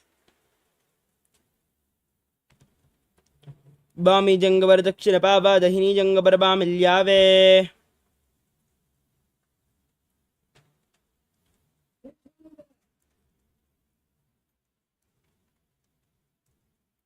From the same posture, now tuck your chin to the chest, gaze to your nose, and rejoice knowing you're sitting in Shiva's secret knot posture, Granthi Bedasana.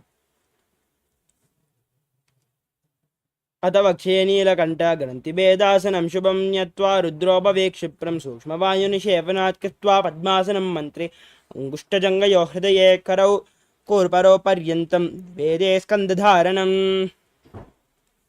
Now roll onto your back from the same posture. Keep your legs in Padmasana and hold onto the respective shoulders with your arms in between the legs as you gaze through your nose and embody a turtle laying on its back in Uttana Kurmasana. कुक्कुडासनबन्धस्थं कराभ्यां धृतकन्दरं पीठं कूर्मवदुत्थानम् एतदुत्थानकूर्मकम्. Now sit back up into Padmasana as you bring your arms in between the legs, placing one palm flat on the mat, holding its wrist with the other hand, and then lifting your entire body off the ground as you visualize yourself as a rooster in Pangu Kukkutasana. कुक्कुडासनवच्चित्वा एकेन हस्तेन अन्यस्यामनिबन्धं धृत्वा हस्ततलेन भूमिम् अवष्टभ्य तिष्ठेत् पङ्गुकुक्कुटं भवति.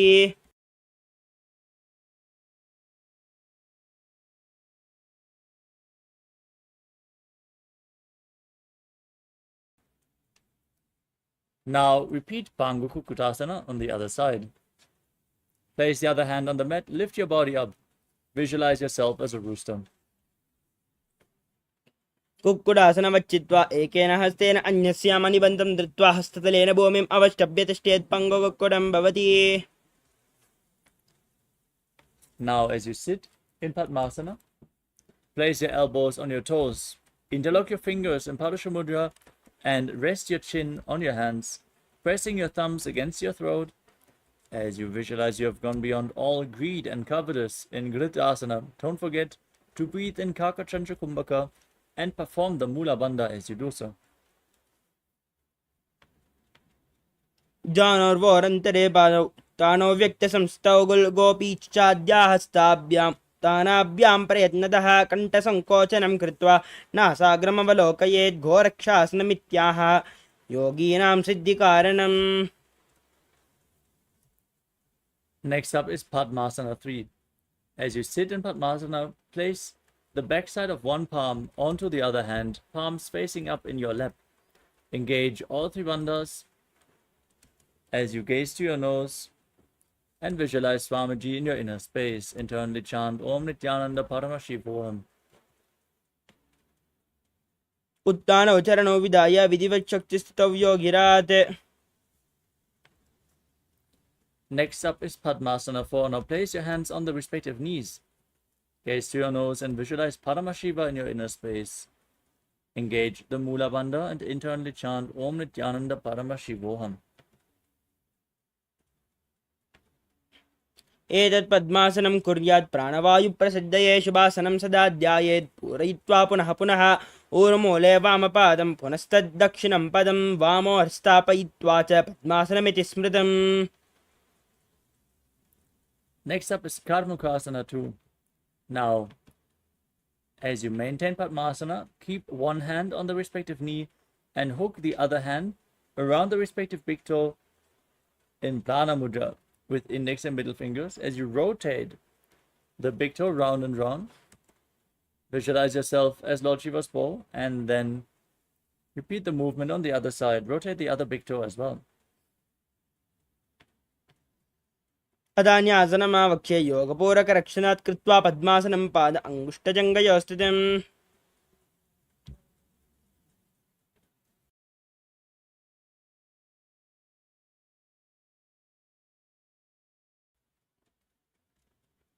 Next up is Karmukasana 3. As you sit in Padmasana, now cross your arms behind your back and hold on to the big toes in Prana Mudra. Gaze at the tip of your nose. Visualize yourself as Lord Shiva's bow as you engage all three bandhas. Mahamudra Bandha. कर्मुकासनमाक्षित्य उदरे पूरयेत् सुखं तदा वायुर्वसो याति कालेन सूक्ष्मवायुना.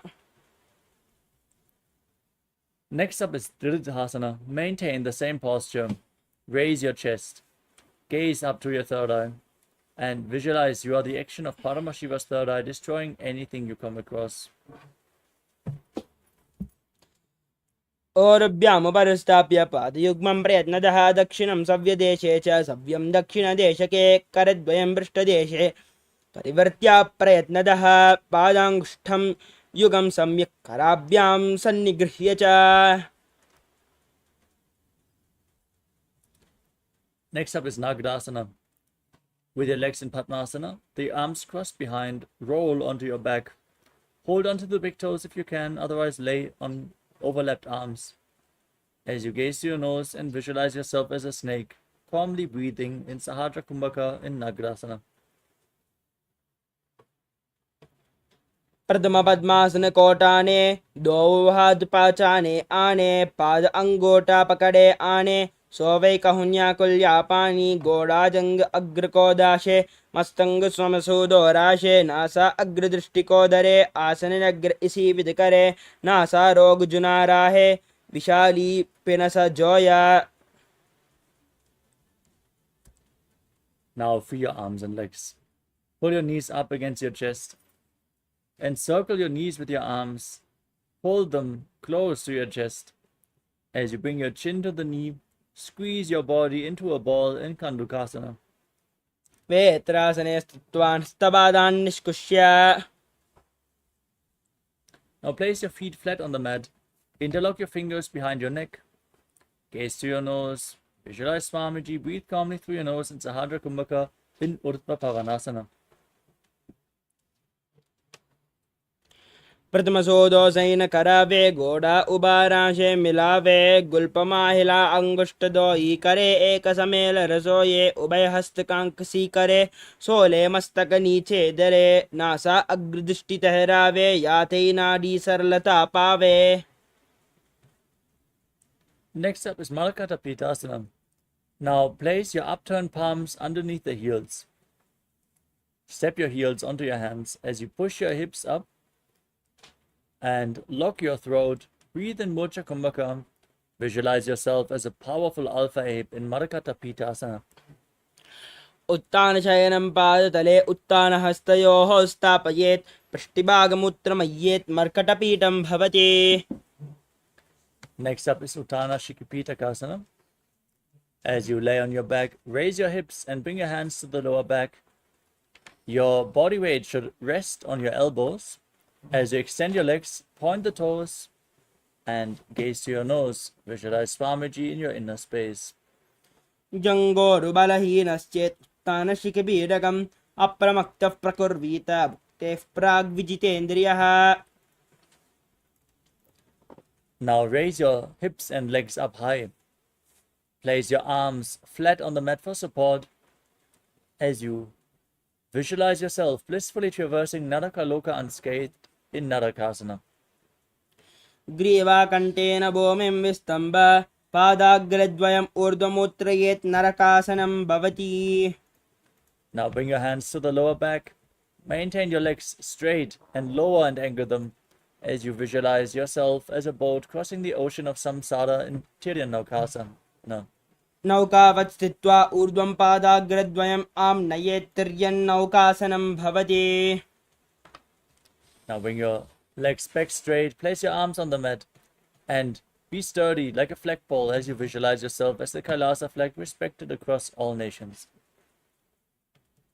तिर्यन्नौकावत् ग्रीवापृष्ठकोर्परैः भूमिम् अवष्टभ्य मस्तकलाकेशेन पादाग्रद्वयम् ऊर्ध्वनयेद्वजासनं भवति. Now lower your body down on your back. Keep your hands by the side of your hips, the palms facing up. Relax completely from any external or internal movements. Perform the Shakti Chalan Mudra. Intensely pull the Kundalini Shakti up from the Muladhara to the Sahasrara Chakra. Relax. Visualize your body is dead and Swamiji